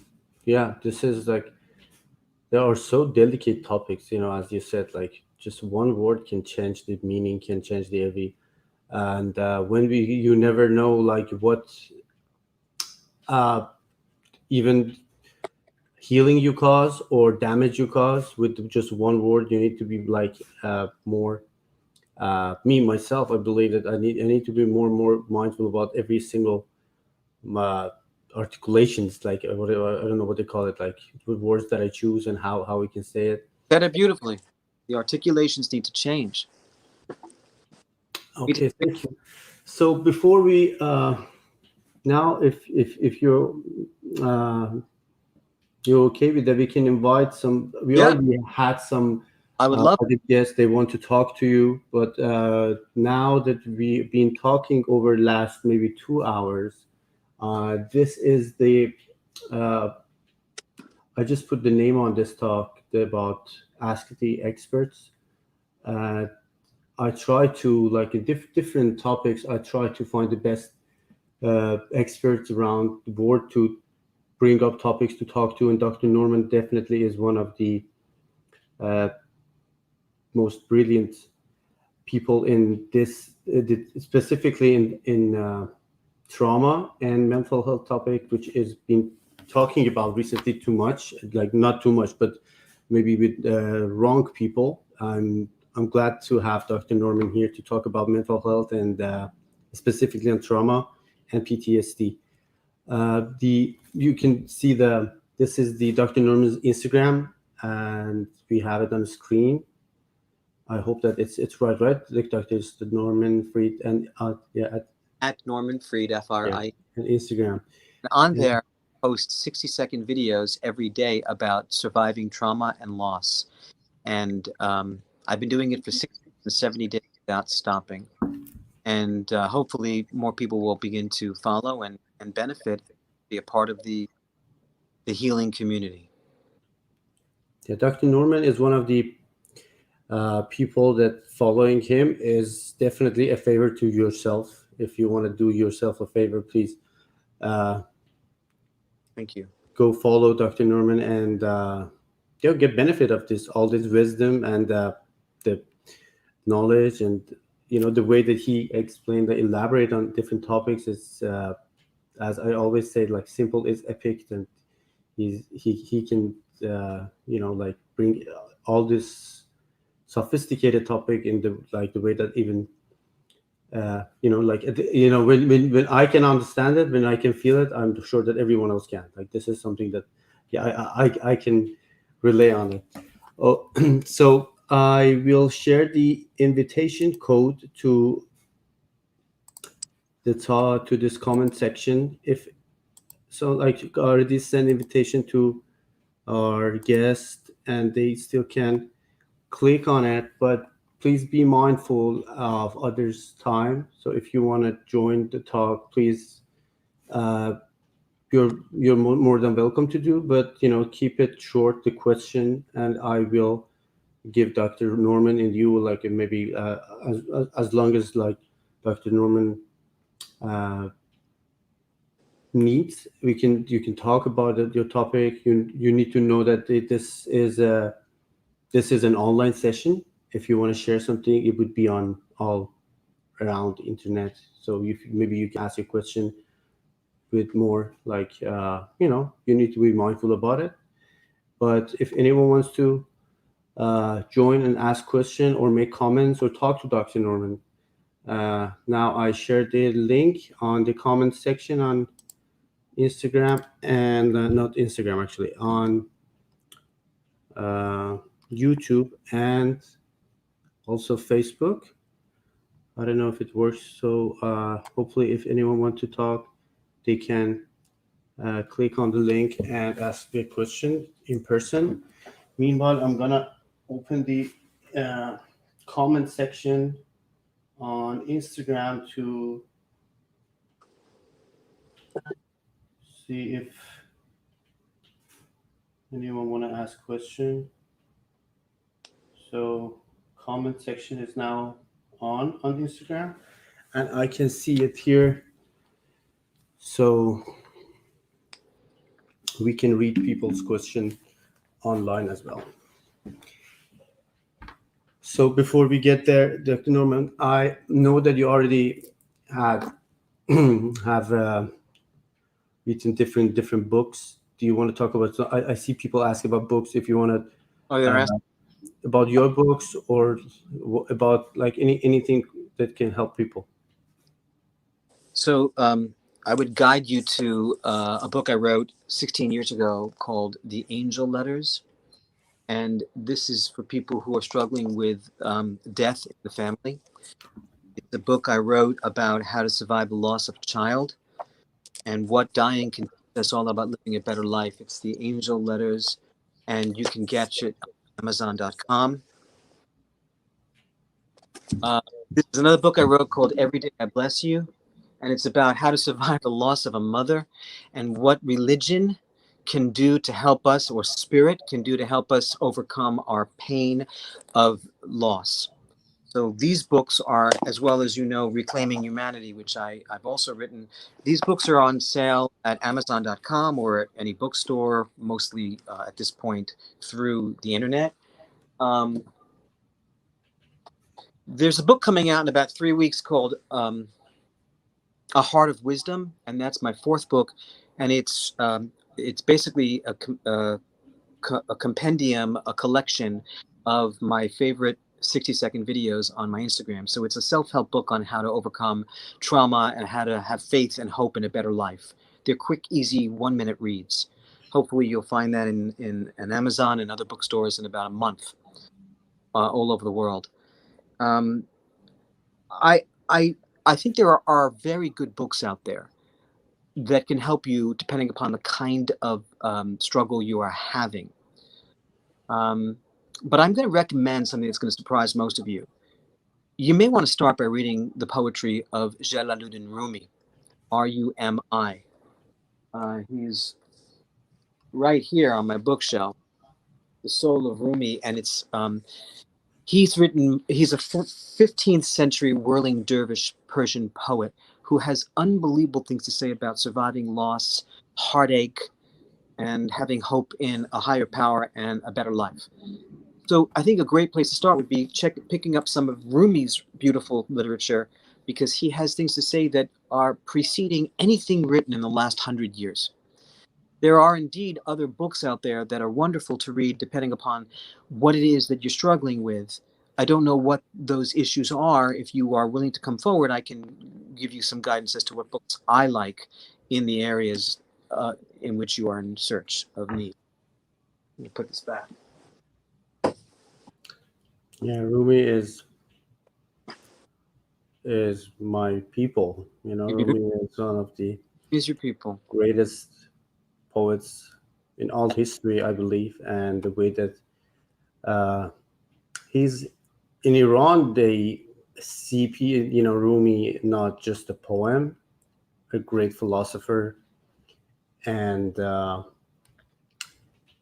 even in Farsi, it's not easy to follow Rumi. You know, like when we have different like other poets as like Hafiz, Sadi. They are great poets, but so you enjoy reading the poems, and it is like easy to follow. But when you get to Rumi, it is like it is like a academic lessons. There are like the lectures. You need to just focus, think, Yeah. read it like for the times and times to. Over and over. It's like looking at a Picasso in a museum. You'll see something different every single time. Exactly. Quite healing. So poetry is wonderful for healing process. Let me see. I mean, there are some wonderful books on surviving loss, but I don't want to guide anyone to those directions unless they're really in specific need for that. Many people write books that are not good and are not helpful. Sometimes there's overexposure to trauma by reading books.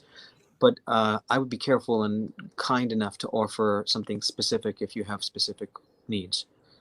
Okay, so guys, if you need a specific uh, book in a specific topic, you can ask the questions as well, like here. And I'm trying to uh, catch up with all the comments. We have comments here. We have comments on Instagram. I'm doing my best to address them all. They are all I'd like thank to, you. you know what, while I have you, there's a book that just came out that's called Toy Cars, One Man's Journey from Trauma to Triumph. And this is a story for people who have experienced domestic violence or child abuse. Nathan Spiteri, Spiteri, wrote a memoir about his life being hurt by a very cruel pedophile when he was a child, and his descent into the after effects of child abuse, child sex abuse. Anyone who's interested in learning more about how to heal from child abuse and heal from sex abuse, this man put together a very honest story of his own experience, and then 100 pages of what therapy was like for him and how he healed.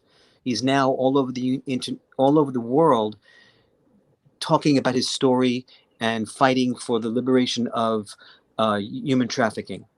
And you will be very sad, but very, very healed from reading Toy Cars. You can catch that on Amazon.com. Okay, that's beautiful. How you still utilizing real books. You know, like because recently all the books are like e-version, like electronic books. But No, I see that you have like I already saw your library is yeah, but if you want to know huge. who I am, all you got to do is pull out one of my books. Let's see, I'll pull out. And if you just want to take a look at you'll just see the things I underline and the things I write in the margins. I write in all of my books because they teach me something. I can't do that when I'm reading on a Kindle or internet. Yeah. About the written word, that's very beautiful. But I do recommend that you continue your own bibliotherapy, so to speak. Toy Cars just came out about 2 months ago, and yet there are books that have been written hundreds of years ago that could be helpful. And if your media is through the internet, reach out through the internet. There are ebooks, there are audiobooks, but there's a lot of wisdom to be gained. Yeah. Thank you. So people ask about the name again. That was Toy Car, right? The book was Toy, Toy. Toy Cars, Yeah, and Toy Cars.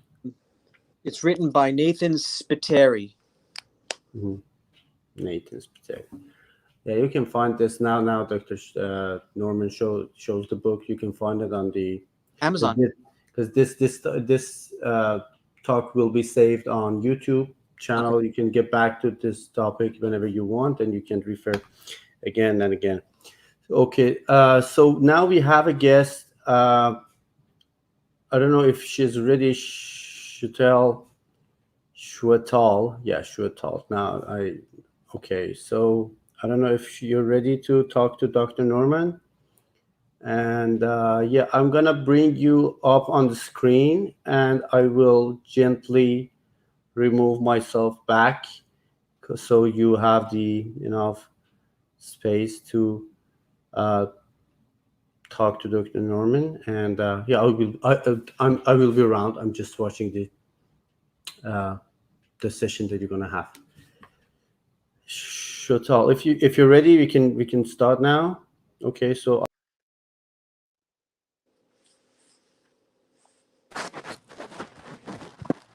Hi. Oh, nice to meet you. Thank you for coming. Nice to meet you too, sir. How are you? Hey, welcome to the stage. Thank you so much. I'm so glad that you guys are doing it. It is amazing. It is really really amazing. I've been listening the whole time and it just feels so good. Where are you reaching us from? I'm in Toronto. I'm from India, but I'm in Toronto right now. Okay, great. Nice to meet you. Nice to meet you too. What's your question? My story is a little bit different. So because we are talking about this mental the stress and all. My thing is that I had a really, really rough childhood, and it's like my own mother abused me in almost every possible way because my parents are divorced and all. So, emotionally, mentally, physically, just, and stuff like that. So, I just like sometimes I still get nightmares of that, and I still freak out when for example if I'm watching a TV, if there is any scene I watch that's like reminds me of that and all, it terribly freaks me out. I just get like this memories like the flashback, and it's pisses me off. I get really angry, anxiety, and then it takes me really long to get that thing out of my head because of all those terrible memories. So I'm still struggling to get those things out of my head. I don't know how, but I really want to get everything out of my head, but I know it's not really possible. It's possible. It is. But here, How? I want to make sure I pronounce your name. So how do I pronounce Shwetal. it? Shwetal? Yes. Thank you. It's a beautiful name. Thank you. Shwetal, I want you to understand. Mm-hmm. You may never get rid of all of your ugly thoughts, but your nightmares are your psychic way of saying, "I want a clean house." What's really interesting, Shwetal, that people who have nightmares think that there's something wrong with them. The truth is, most people in this world do not remember their dreams. If you are having a nightmare, it's probably your brain's way of saying you're strong enough to take on this darkness in your sleep. Ironically, the nightmares are a sign that your psyche is healing. There were times when something bad that happened to us is so bad we block it out of our awareness. But when it's coming through in a dream or a nightmare, it means we're getting healthy, not worse, but better. Please understand that. You can only have a nightmare if you're mentally well enough to handle it, and your brain knows when you're well. That's number one. Number two, you cannot bury trauma, anger, fear. They are non-biodegradable. It's like nuclear waste. If you bury nuclear waste, it's going to stay in the soil, but one day it's going to leak out, and it's going to fester, and it's everything in its path, and before you know it, there's going to be no life. But you can't bury these thoughts. You don't put them away. What you do is you embrace them. You welcome them. As much as you want to hide from them, they're asking to come out. Think about it like this, Shweta. You don't kick, when you have an uninvited dinner guest at your table, someone is at your dinner table that you didn't want, but they're there now. You don't kick them out. You feed the dinner guest, and then you show it the door. That's the same with your traumatic memories. It's inside of you. You didn't ask for it. Remember, we don't enter into trauma. Trauma enters into us. We didn't expect it, but now it's here. And the only way we're going to get better is by letting it out, by showing it the door, by opening the window, so to speak. And the way you do that is you honor the flashback, you honor the nightmare, you think about it for about 5-7 minutes. And then after you've honored that ugly thought, you put it in its place. You say, okay, no more. I've done enough thinking about that awful time. I'll think about it again, maybe later or tomorrow, but right now I'm going to function. If you continue to say, no, don't think those thoughts, our friends will say, think happy thoughts, don't think sad thoughts. That's not helping us, because those sad thoughts are going to come out eventually anyway. Just make sure you're in a safe place with a safe person, that you can allow yourself to have a bad memory and then let it go. Imagine it's leaving you. You may not get rid of all of your bad memories, but you'll get rid of a lot of them. And you'll make room. You'll make much more room for the healthy things ahead. It's not that I always think about it because it's been years, but those things happened to me for almost 14 years, I would say, because when I was 15 something, that's when my parents divorced. And I don't even think about it, but sometimes it's still, it comes back. And you know what happened sometimes when I see a mother and a daughter, like when I see people like that, I don't know, for some reason it upsets me. I just don't want to look at them. I don't know. It's not that I'm mean or something. I work with children, so I'm a very kind person, but sometimes I just don't want to look at them because it feels like I don't have a mom, and I don't like it. I just don't like to see like my own cousin sister when she's having fun with her mother, like my aunt. I just get up and I leave. I'm like, I don't want to be here. If I look at them, it's just gonna be like, oh man, I don't have a mom. And thank God I don't have a mom, because my own mother tortured me. So, but still, it kills me. It gives me pain, and stuff like that irritates me. And I'm like, oh my God, I don't know how, but I try so hard to just not to think about it, to Really, stop them, but then it comes back. Whittle, I'm very sorry for the struggles. I really do not envy you the pain, but I do envy you the growth, which is trying to happen inside of you. But you keep fighting it. You keep running away from these scary thoughts. Now, I don't want you to always allow yourself to be assaulted by them, but just because you get upset when you and your aunt are getting along doesn't mean that you can't sit there and think about why. What's going on at this moment with them that's pissing me off? And the answer is likely, I never had that. I don't have a story of a healthy mother and a happy daughter. I only know of trauma and fear.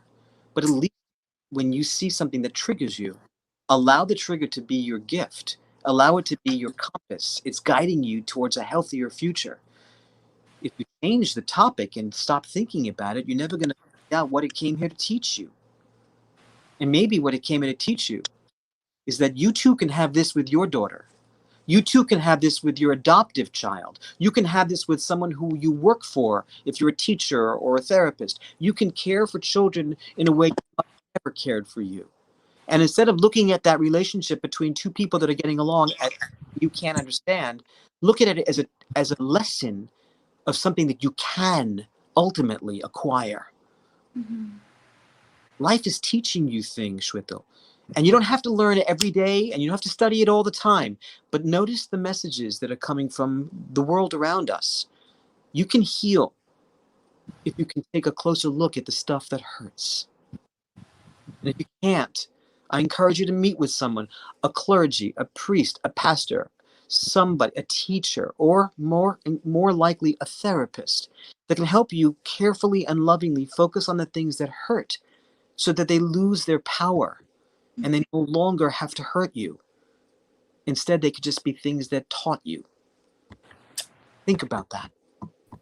Okay? Thank you. You're welcome.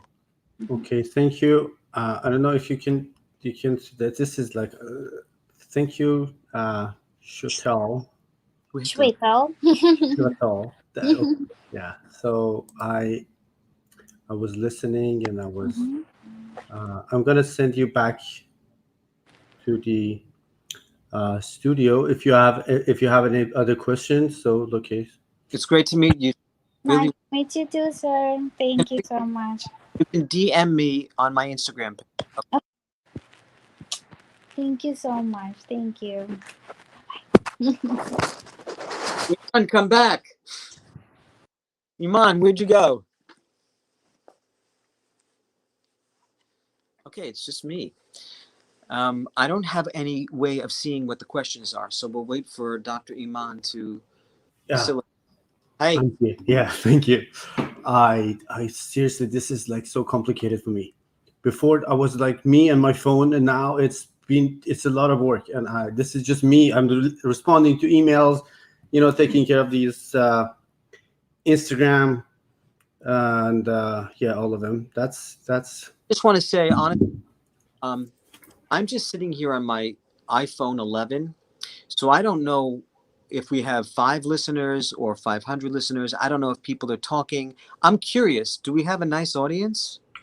of course we do. We been on let's say online for last, as you can see, after 2 hours. And for 2 hours we had about like 50 uh constant, if it's right, constant audience on Instagram constantly for 2 hours.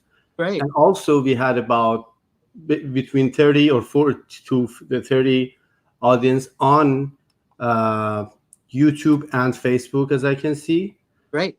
And as but so as we I think we like me, not me for sure, I was just asking questions, but Dr. Norman, you have had a great impact.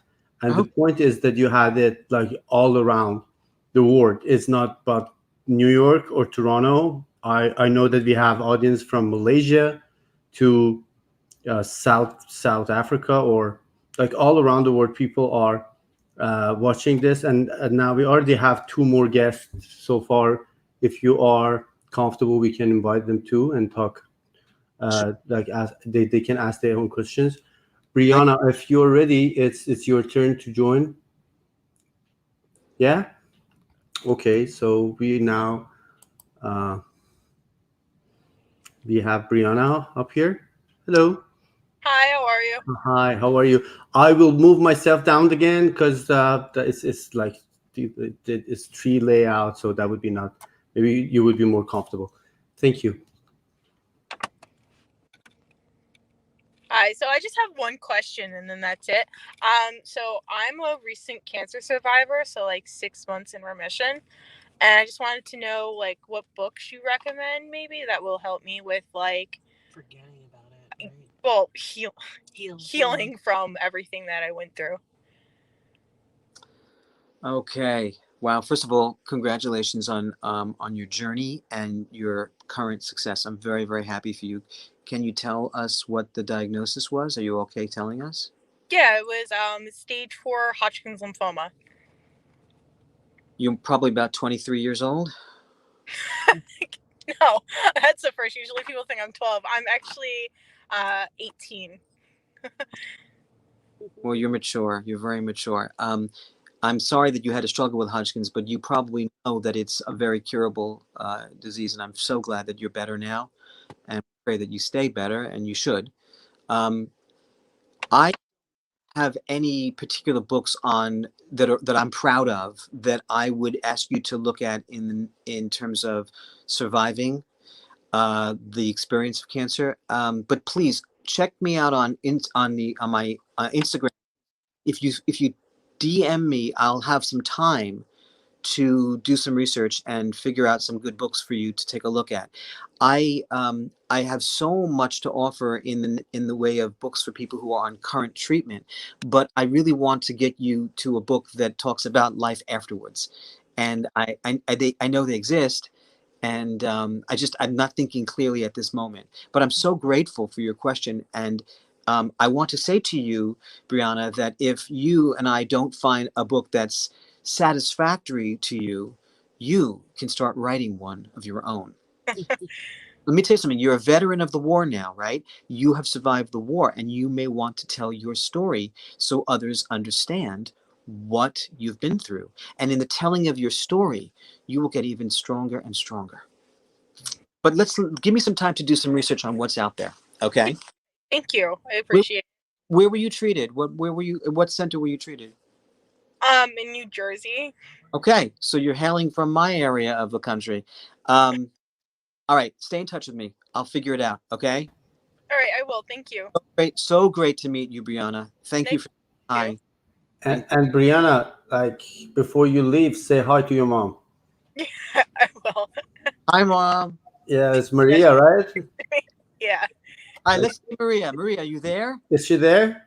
She's on the phone right now. She Oh, can't. sorry, Maria. We're here doing a video. Yeah, she's one of my old friends. Yeah, I'm glad you joined. Hopefully you can join again and we can talk later. All right. Yeah. Thank you. Fine. You're gonna be Bye. good. Have a good night. Bye. Thank you. Okay, that was awesome. We already have one more guest before we. I have a lot of questions. I can keep asking questions like forever, but we have Arta. I don't know if you are ready because your camera is off. I cannot see if you're ready or not. But if you are, please turn on your camera and then I can add you to this talk. But yeah, so it seems that you are going to be ready. Before we get there, so she's not ready yet, I guess. So I'm gonna ask a question about supportive psychotherapy. With my limited knowledge about mental health and psychotherapy and all this uh, new like post-COVID struggling, I noticed about maybe 6-7 months ago that almost everyone around the world are dealing with kind of like adjustment disorder post-COVID. I don't think we can find anyone in this planet who would have not been impacted by this little baby virus. And that's why I decided to, like my journey on social media started with the fact that, okay, so this is adjustment disorder. And I have a little bit of knowledge about, at least I can see it. So what can I do as one person? And I started to do, because you said something to Brianna that you're going to be fine. And I think this is the core, this is the basic of supportive psychotherapy. You need someone to tell you everything going to be all right. You need someone to tell you just, like to let you, to bring you hope and talk, as you mentioned, not just talk to you, like not listen to you. like acknowledge your pain. And that was my catch of, if as my part. But I would love to hear more about supportive psychotherapy and what every, like, maybe every single person can do to make others feel better in these challenging moments. Thank you for that question. What I want to remind you is already inside of your own question, right? There isn't a soul in the universe that hasn't been impacted by this, either transitively or directly, right? Or both. Um, and we are living in a generation that's filled with a lot of sorrow and a lot of pain. And we are also in a time in our lives where we're aware of what's happening in Malaysia as well as New Jersey. So at the same time. So my first answer to you, Iman, is to honor the fact that everyone's in the same boat, whether we're wealthy or poor, or incredibly learned, or still starting out at school, whether we are tall or short or what have you. We are all together in this frightening experience of COVID, and now, God willing, post-COVID reentry. So the first piece of healing is to recognize that we are not alone. You are not alone. And one of the two most powerful features of trauma for every one of us are a sense of disconnection from others. Nobody knows how I feel. I'm the only one who's ever experienced this. And a sense of disempowerment. I can't control my destiny. It happened to me and I have no control over it. And so recovery from trauma involves those two things, right? It involves establishment of new connections and the belief that you can affect change in your world. You are powerful. So to answer your question, the first thing you need to recognize is that you are not alone. Everybody you know, not everybody, there are some people who, for political reasons or what have you, don't believe that it ever happened or don't believe it's ever really a scary thing. But for the most part, the large majority of people in this world are all in the same boat. We're scared. We don't understand, and we feel as if nobody knows what we're going through. But truth is, a lot of us know exactly what we're going through. Secondly, the recovery involves a sense of power. Where can you gain even the smallest amount of power over your day? You want to help someone that's in pain? Listen to them tell their story and remind them that somewhere inside of their story is a sense of power, like an ember in a fireplace that with the proper fanning becomes a roaring flame. That with love and attention and belief in a better world, a better future, that little ember of hope becomes an explosion of greatness. So listen to people when they tell you their story and offer them not an answer, not a solution. No, don't do that. Just offer them an open heart, curious ears, and a caring, caring voice. The world is hurting, but one by one, little by little, if we just give each other a little healthy attention, devoid of ego and filled with pure care for the other, we'll overcome this. We'll grow through this.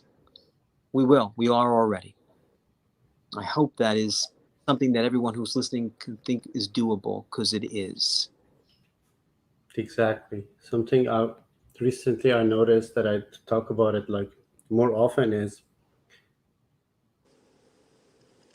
there are a lot of motivational speakers out there. They shout, with like closed fist, they try to encourage people, to give them, like, to empower people. But I believe you need more motivational listeners who just, as you said, with no judgment, create a safe space for people to talk. Because I believe most of the time we already have the answer. You just need to talk it through.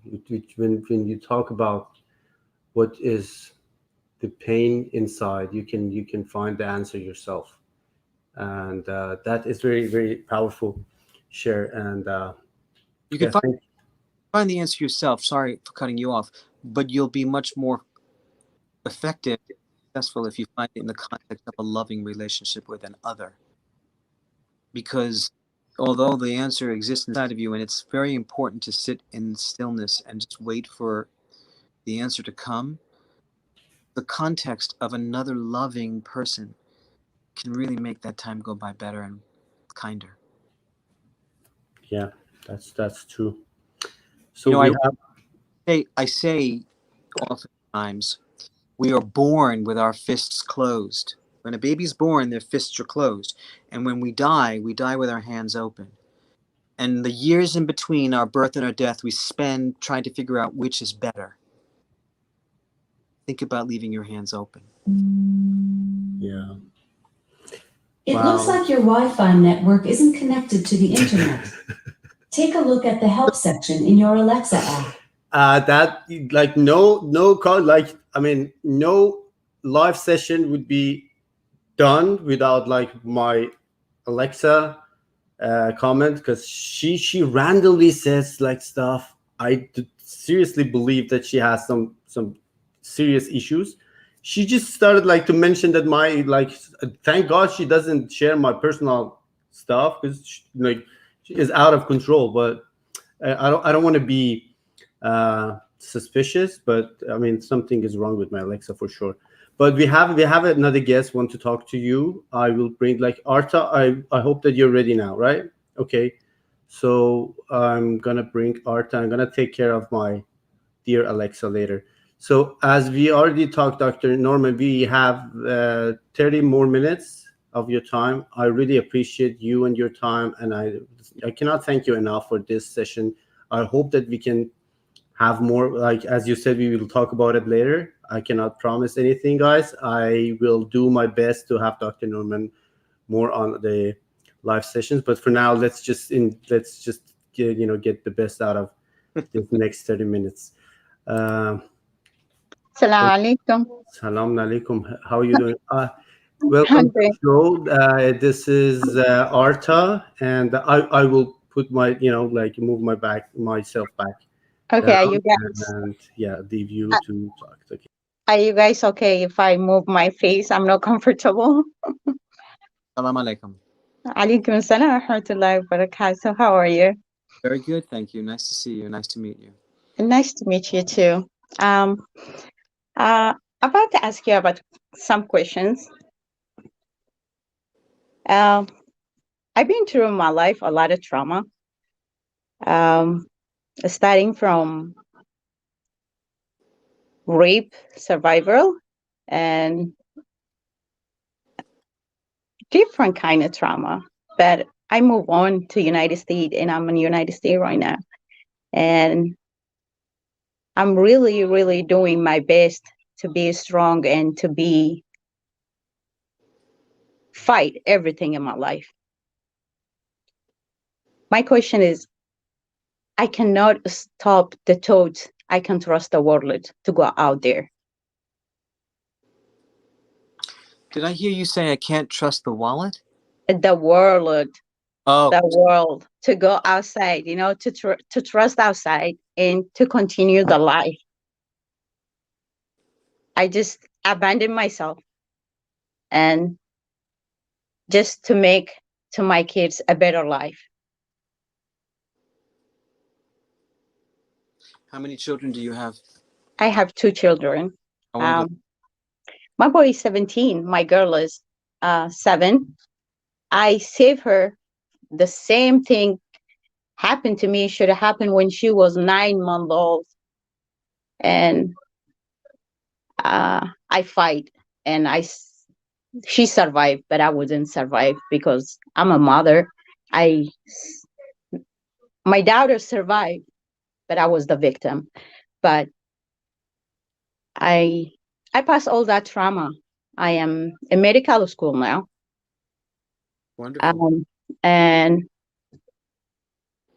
I'm supporting my dad at the same time, which is he have a stage 4 cancer in Africa. But the thing you mentioned, which is really touched me, is I never been in any social media, but my son advised me to go outside. to interact with the world so I can see the better thing in the world. I have with my kids really, really serious relationship. I love them. They treat me like a friend. I treat them like a friend, not like a mom. They are so open. So my kid invite me to go outside and social media. But the social media, I'm so sensitive on it, or I'm acting sensitive. I don't know. I ra- I rather back up myself to my little box, and I cannot survive outside of my box. That's what I'm understanding. I can survive like the education. I can help anybody, but when it comes to my own life, I think so deeply. Like uh, what I can, whatever happened to my life, I'm going to invite my kids the same stage. I'm preparing my kid a I don't, better life. I'm sorry, I don't know what the word invite means. What do you mean? What you mean? I What didn't happened? hear you. What happened to you? You will invite your kids? I don't know what that means.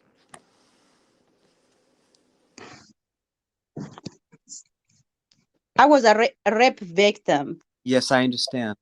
but the person was trying to rape my daughter, which is almost 9 months. It was so too small.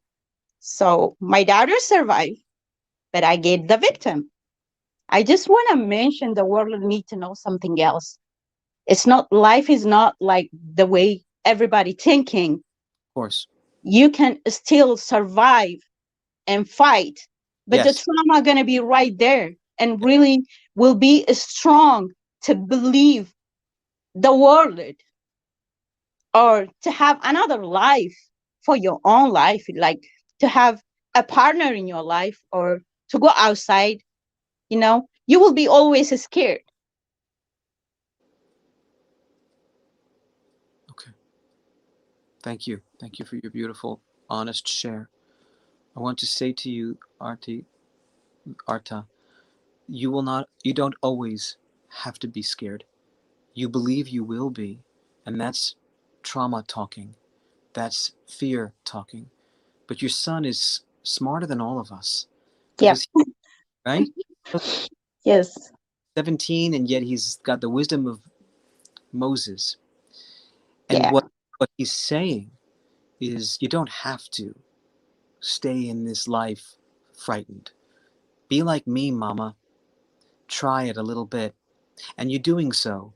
You put your face on this YouTube station for about 5 seconds, and you're putting your voice out there for as many minutes as possible. You're already back inside the world. And I welcome you. We all welcome you. That doesn't mean you have to go to a playground or a library or a Starbucks. Although it may not be a bad thing to slowly try. But you're already coming out into the world again. And you got to meet someone like me. And I hope you get to understand that people are varied and different. And not every man is going to hurt you. And not every woman is going to be a victim. There are good people in the world too. And it's so very important for your son, for him to see his mother recognize that. And I don't mean you have to start right now, but it's a very good goal to have toward your future. Your son and your daughter, God willing, are going to leave the nest and live in the world that you put them into. But the best way you can help them do that is by slowly putting yourself into that same world. So start with the internet, start with social media, then maybe one friend, maybe I I am already in one media, but that giving me already a lot of anxiety. of course it is, but listen to me. You're doing beautifully. You're doing beautifully, and you're doing more than sitting here in the dark not talking. There are 50 to 100 people listening, but you're the one that chose to come on stage. You have more power inside of you than you know. You can, Thank you. it's true. It's true. There 3 people came up today, and there were 100 listening. So what I'm telling you is that you actually are stronger than you know. You didn't have to come on, and you even showed part of your face, which you were afraid to do, and I respect that. But I also want you to know that you did more than you think you were capable of. So little by little, your children are going to need you to model how an adult faces the world. And I want to help you with something. Your children are your friends, but you are not their, you are their mother.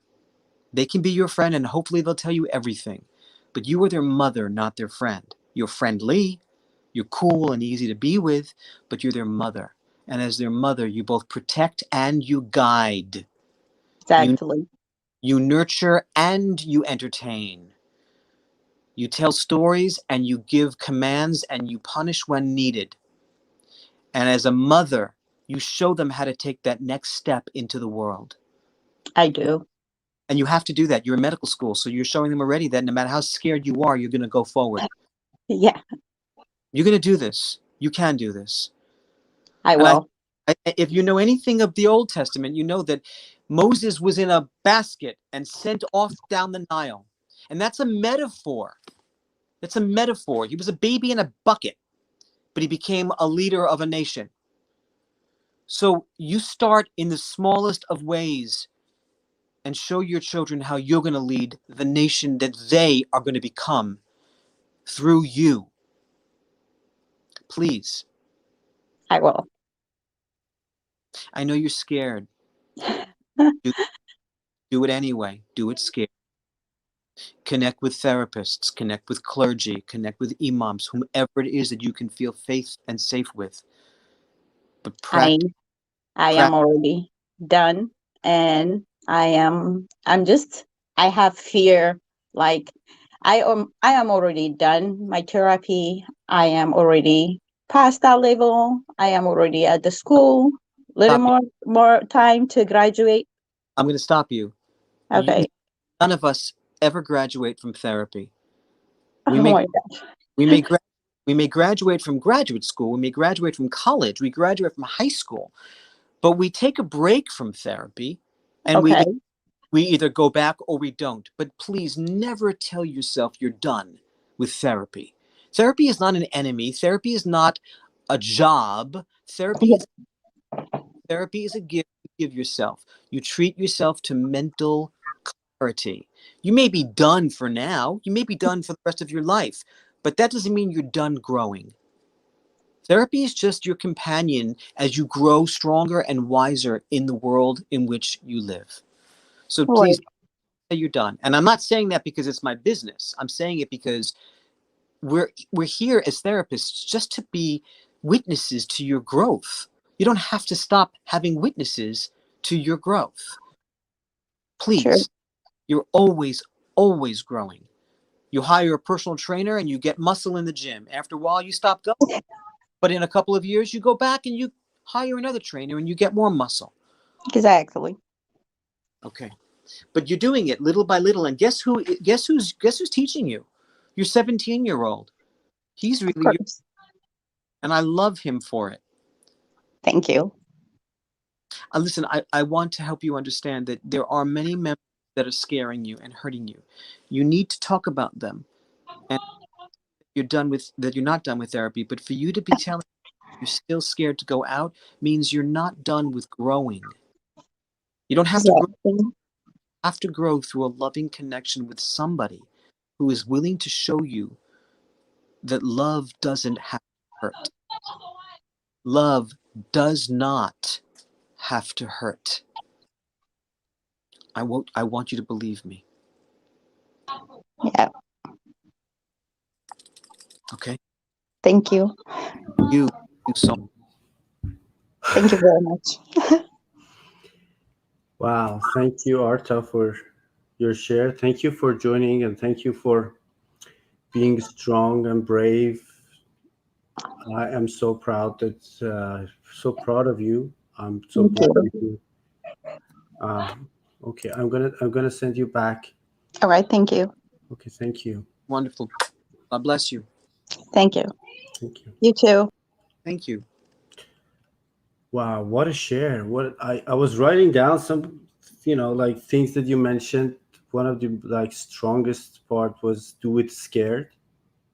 That was awesome. Like this is it. Like it is not. I mean, you're not brave because you have no fears. You're brave because you do it frightened. Yeah, you do it frightened. That's the point. And that was so powerful. Thank you for that. Welcome. And when you were talking to Arta, I actually received a notification from TikTok. That was something like I don't want to talk about like this kind of like conflict between these social medias too much, but this is crazy. Like I posted the flyer of this talk on TikTok as well. Yeah. So they do not give me the, like I can go live here on 3 different platforms, and I can use my iPhone to add Instagram to the talk because I believe people benefit from this kind of talks. And so they removed my post, the flyer, as violating community guidelines. And they explained that it's what is this, related activities to criminal, illegal, some kind of like activities. And they actually mentioned that if I keep doing it, what I'm doing, that would cause like removing my account. Or that is something I don't get it. I don't know, because they believe if you are good, you need to be good with me, or you don't need to be good at all. Yeah, this I is. don't really know what TikTok is trying to say to you right there, but I will tell you that fear is one of the engines that drives the car for many people in this life. And I think that in a society here in America, after we had a president who scared a lot of people, I think that there's much more caution being offered on public domains.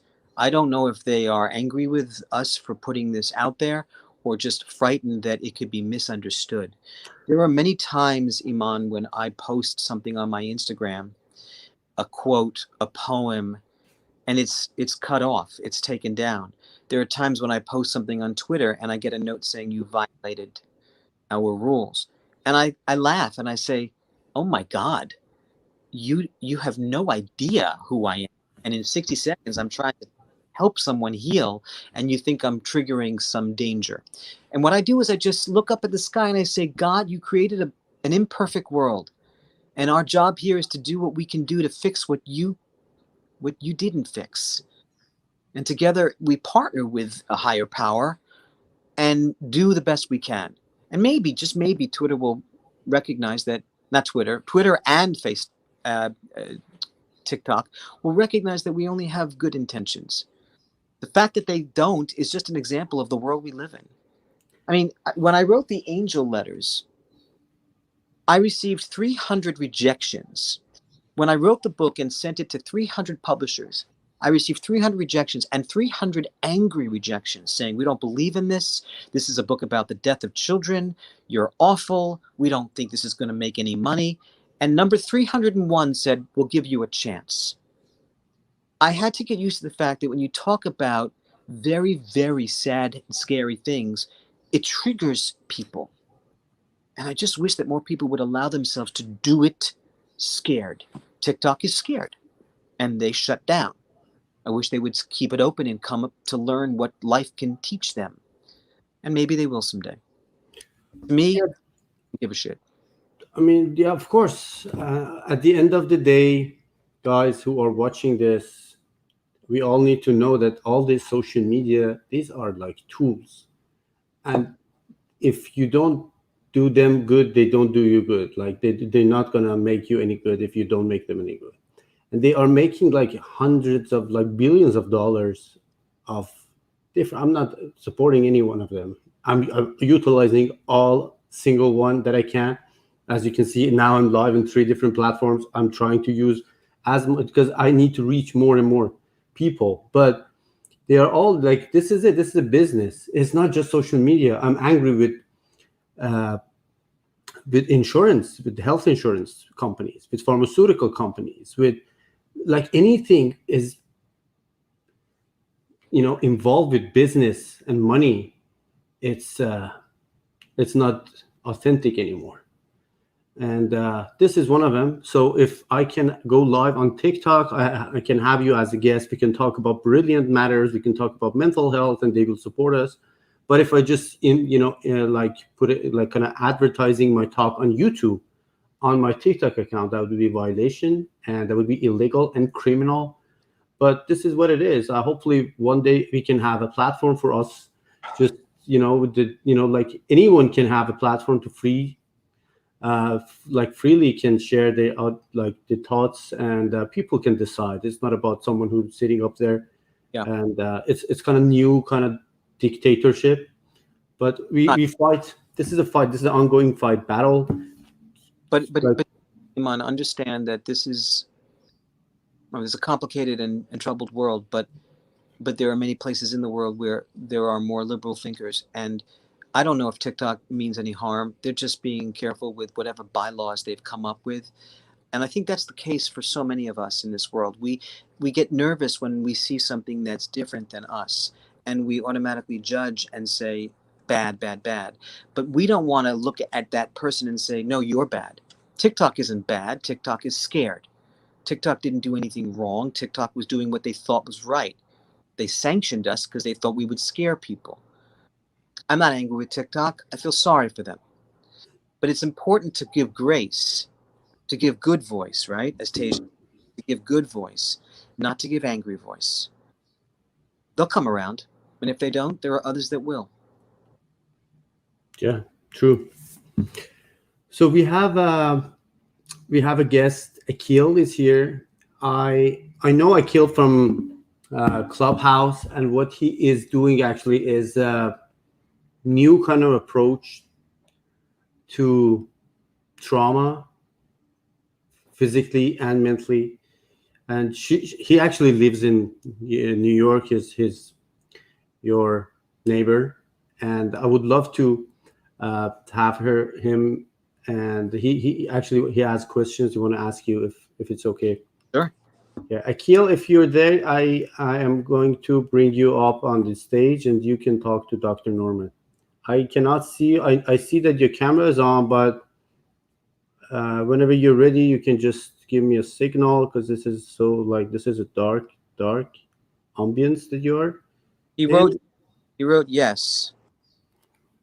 Yes. Oh, I can see this. So yes, let's see. Of course. Okay. So Here he comes. here it comes. There we go. Hey, Akil. Hi, can you hear me? Yeah, I can hear you. I will. All right. Yeah, I will put myself back into the audience to because people on the Instagram, they cannot see the three layout. So I will just remove myself, and I'm listening to this topic. That would be interesting. Okay. Wonderful. Thank you for having me. Thank you for having me. Of course. Please go ahead. To Dr. So I just wanted to. So some of the work that I do is around mask work and images and their impact on the body. And one of the questions I want to ask you in your research and your knowledge is, in terms of emotional and psychological trauma, what impacts do they have on the physical body? If it's organs or posture, but yeah, in terms of trauma, what is physical and emotional trauma? What are the impacts on the physical body? If I can start There's two ways to answer that wonderful question, Akil. The first way to answer it is that there are many beliefs that of the body connection, and that trauma is strong enough to actually create disease in the body. And so there's research known as EMDR, which is a type of therapy that involves rapid eye movement of a person. And as they go through their story of trauma, their eye movements are tracked so that you can discover where in the gaze they actually saw the trauma, they got stuck in that spot. So there's a physical way of helping with the trauma work through EMDR. But it's also important to recognize that when any emotion, particularly trauma or fear, is unaddressed, it's going to linger, it's going to poison, it's going to hurt the organs. And it will show itself in many ways, right? You may find yourself having backaches or stomach aches or ulcers, or worse, certain types of GI issues that can be quite dangerous and damaging.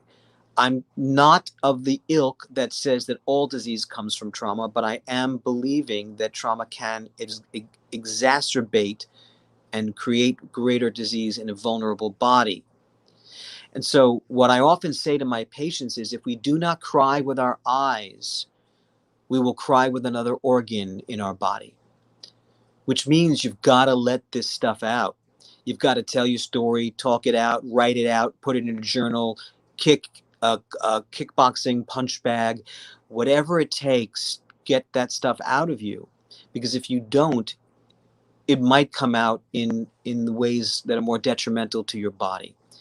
I can't give you direct research as to which organs are more affected than others, but the GI tract is a very emotional tract. And so we have people who end up with real damage to their colon because they aren't able to release things from their heart. I'm not a holistic doctor, so I couldn't give you point to point. But if you look into Chinese medicine, you might see there are certain areas of the body that are affected through trauma, and that there are ways that we can work on that, but it's not my forte. But it's a wonderful question, Akil, because you're saying we are not going to experience things in this life without the cost to our bodies. Whether it's that we're going to eat too much or sleep too little, or scream too much or scream too little, we're going to hurt ourselves without even knowing it. So I appreciate the question, and I encourage you to continue doing your research and to learn more about Reiki and laying on hands and understanding the energy that surrounds the body, because that will help release a lot of the trauma as well. Mm-hmm. The eye tracks. Okay, that's fantastic. Thank you so much for your response. Much appreciated. Thank you. You're welcome. Thank you, Akil, for joining. I hope that soon we can have a talk, and you can explain more about what you're doing with your mask therapy and the amazing, interesting job that you're doing. Hopefully, we can talk about it soon. Right. So what I want you to do, I want you to do some research on EMDR, and you'll learn a lot about how trauma affects the tracking of the eyes.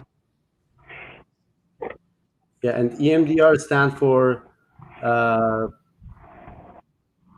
motion, rapid motion. EMDR. Sorry. Movement desensitization. I'm not clear on what it stands for. This acronym. Yeah. It's doing something with the rapid motion replacement, or this is something like that working? It's new. Hello. Hello. Hold on. Akil, your video is breaking down, but okay. There we go. It's moving now. Okay. Yeah, I can hear you, but I cannot see your. See you, Akil. I can hear you. Okay. Yeah. So yeah. So are you done with the question, Akil, for now? Yeah. EMDR, and I'll definitely put some energy towards looking into that for sure. Beautiful. Beautiful. Yeah, it's it's a new kind of method, not new, but maybe about a decade ago, or maybe years ago. It was this lady. I cannot remember her name, but she introduced this method for PTSD specifically, and I don't know why I'm explaining it, but it's Dr. Norman is here. But the idea is, when you are suffering from PTSD, they replace. So they put you in a controlled circumstances to bring up the memories and think about the event, the traumatic event, and meanwhile they show you the rapid sequence of pictures, or kind of a motion pictures, and it's detoxicate actually the the memory itself. Wow. So it's replaced the bad events with this rapid motion, because your mind is focused more on this rapid like the motion picture, and little by little it detoxicates the events, and it lets your mind like to focus on this. I know that the idea of this method started with, she was in a car driving in a road, and she was looking at the tree lines. So when she sees the trees like go like fast, and and it like car window, and she actually come up with this idea that this rapid uh, motion of this tree lines are capturing all her attention. Even if she wants to think about the traumatic events, she cannot, because this is provoking the mind so profoundly. So that was the idea of coming up with this new method. And yeah, I still don't know why I'm talking about it when Dr. Norman is here, No, no, but I love this. I love Yeah. this. It's good. and yeah, I'm like a student here.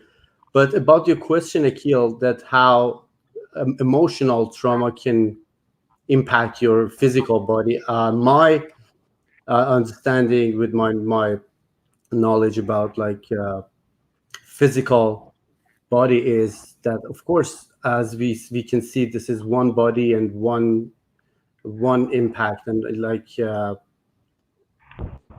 I had this talk uh, with the lady called Lori. I hope that I can come up with this video like soon. Everything is like everything that impacts our body is kind of like a frequency, and it doesn't matter if it's a word, it's a bullet, it's a violation. Anything you impact the body is a frequency, and it will cause the release of different hormones.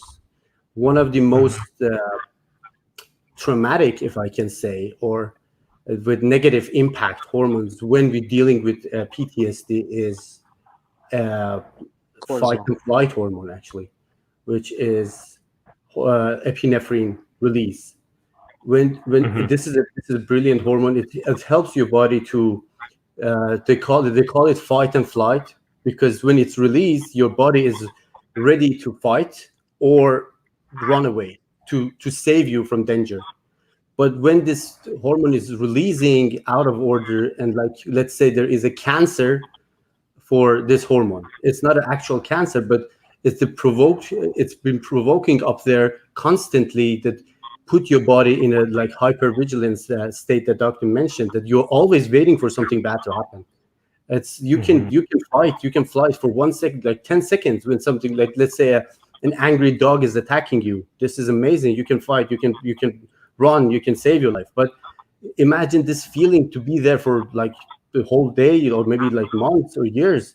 You're always like waiting for something bad to happen, and it will cause your at least, like, let's say, hypertension, cardiovascular disease, because this is like it will uh, and as Dr. Norman mentioned, GI tract is because it will redirect or divert blood flow from your GI to your muscles, because you are ready to fight. You don't need blood around your GI. So that's why your GI start to being compromised, and also your kidney, as I mentioned, your vascular, your heart, and your vascular system. This is a whole body, and that's actually why we're now like, this is a great picture that I can see, because I believe that, okay, what Akil you're doing, this is more focused on spiritual health. Dr. Norman is expert in mental health. I picked up some stuff in physical health, and this is amazing. My whole journey and what I actually looking for is all about this three lay out, like this picture that I can see. This is amazing. Yeah, so that was my share. I want to thank you for that. And I want to add, Akil, that there's a lot of neurological changes that go in the brain. So we know that in Broca's area of the brain, which is the center for language, it shuts down in the face. And that's what we mean when we are struck dumb or mute with fear. And there's also the hippocampus of the brain, which is the memory bank of the brain, is toxified with poisonous cortisol. And so things go awry there. But we recognize that when you have a loving interaction with another, it lights up the speech centers of the brain, and suddenly you can speak again, which is why connection with another human being helps you heal. The neurotransmitter oxytocin is being ignited, and now Broca's aphasia is no longer an aphasia. You have the ability to speak again. So the brain is impacted, but the human kindness can even impact that part of the brain. Mm-hmm. Mm-hmm. This is really Well, fantastic. Um, I don't know how much time we have, but one of the things that in the work that I do is based around masks, and there's only 3 of us in the world that teach this kind of mask work. Is in Singapore, and what will happen is that we will draw a mask, and when I draw the mask, I get into a very special kind of meditation, and I basically channel an intention into the mask, and then I give that drawing to a Balinese mask maker, and he carves the mask out of wood. Then I bring that mask back to the States or wherever I'm going to be working with it, and I come up behind the participant and I put it on them from the back so that they can't see what the mask is on their face. But even though they don't see the mask or know what the mask is, they still do what the mask is. And it is because, practically speaking, it's because your body has more than 5 empirical senses. That paradigm comes from our European history of science. But for the Egyptians, you have 132 senses, and one of those is the ability to be very sensitive to very strong intention-based images. So here's how this impacts the body and the work that we do. First of all, I want to tell to Dr. Iman is that the German word for dream is actually trauma. Trauma is the German word for dream. Hey, our dogs are playing. Trauma is the German word for dream. So that means that it is an image that is not present, but it is still happening in the body. And that's partially because the body's first language is images. And so when we put the mask on people, and I've been teaching this work for 15 years. I taught at New York University for 8 years. I teach in Midtown, New York right now, famous acting studio. It's called William Esper. I taught all over the world doing this material for a very long time. But what will happen is that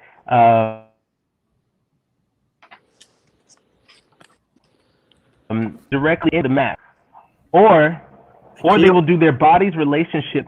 Oh, can you hear me? Yeah. You're breaking down, and Okay. yeah, I believe that Dr. Norman's time is. Hey, I want to hear this. Go ahead. Yeah, okay, please. Okay, just go ahead. Oh yeah, sorry. Looking at the time. I'm sorry. No, it's okay. I'll keep it short. Yeah, I'll keep it short. Well, this is why, so for example, I promised him that we're going to be wrap it up around 8, but please go ahead.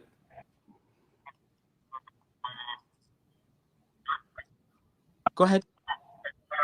I'll be brief. This is why I wanted to. So what happens is we can use the masks for character transformations, but also we have a branch of the masks that are for healing. And the healing masks are based around intention. So for example, I have a series of will masks. They are designed to activate the person's willpower. I just made a mask that's for the image of worthiness. And so what happens is when the person starts to transform into the image of worthiness, the negative memories, the trauma they have around that center in their body has to get pushed out. And so this is why I wanted to ask you, Dr. Norman, about the connection between the physical and psychological, because it informs for us the mask work that we do. And I'd love to talk about it some more, maybe on another time that we do this. But we see an impact on people's physical health when we start to treat their trauma. And so I was very curious about your experience. That's why I asked that question, and we can talk about it some more.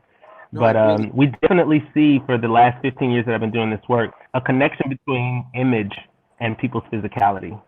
So, yeah. absolutely look. Language is the first language is through vision, and the first ability to express love comes through using our visual abilities. And we know from the Old Testament that Rachel fell in love with Isaac simply by looking at him. And a baby falls in love with its mother or caretaker simply through vision because it's pre-verbal. So I appreciate what you're saying. So much of what our minds see will impact the way we feel. Let's stay in touch. We'll talk more. Thank you.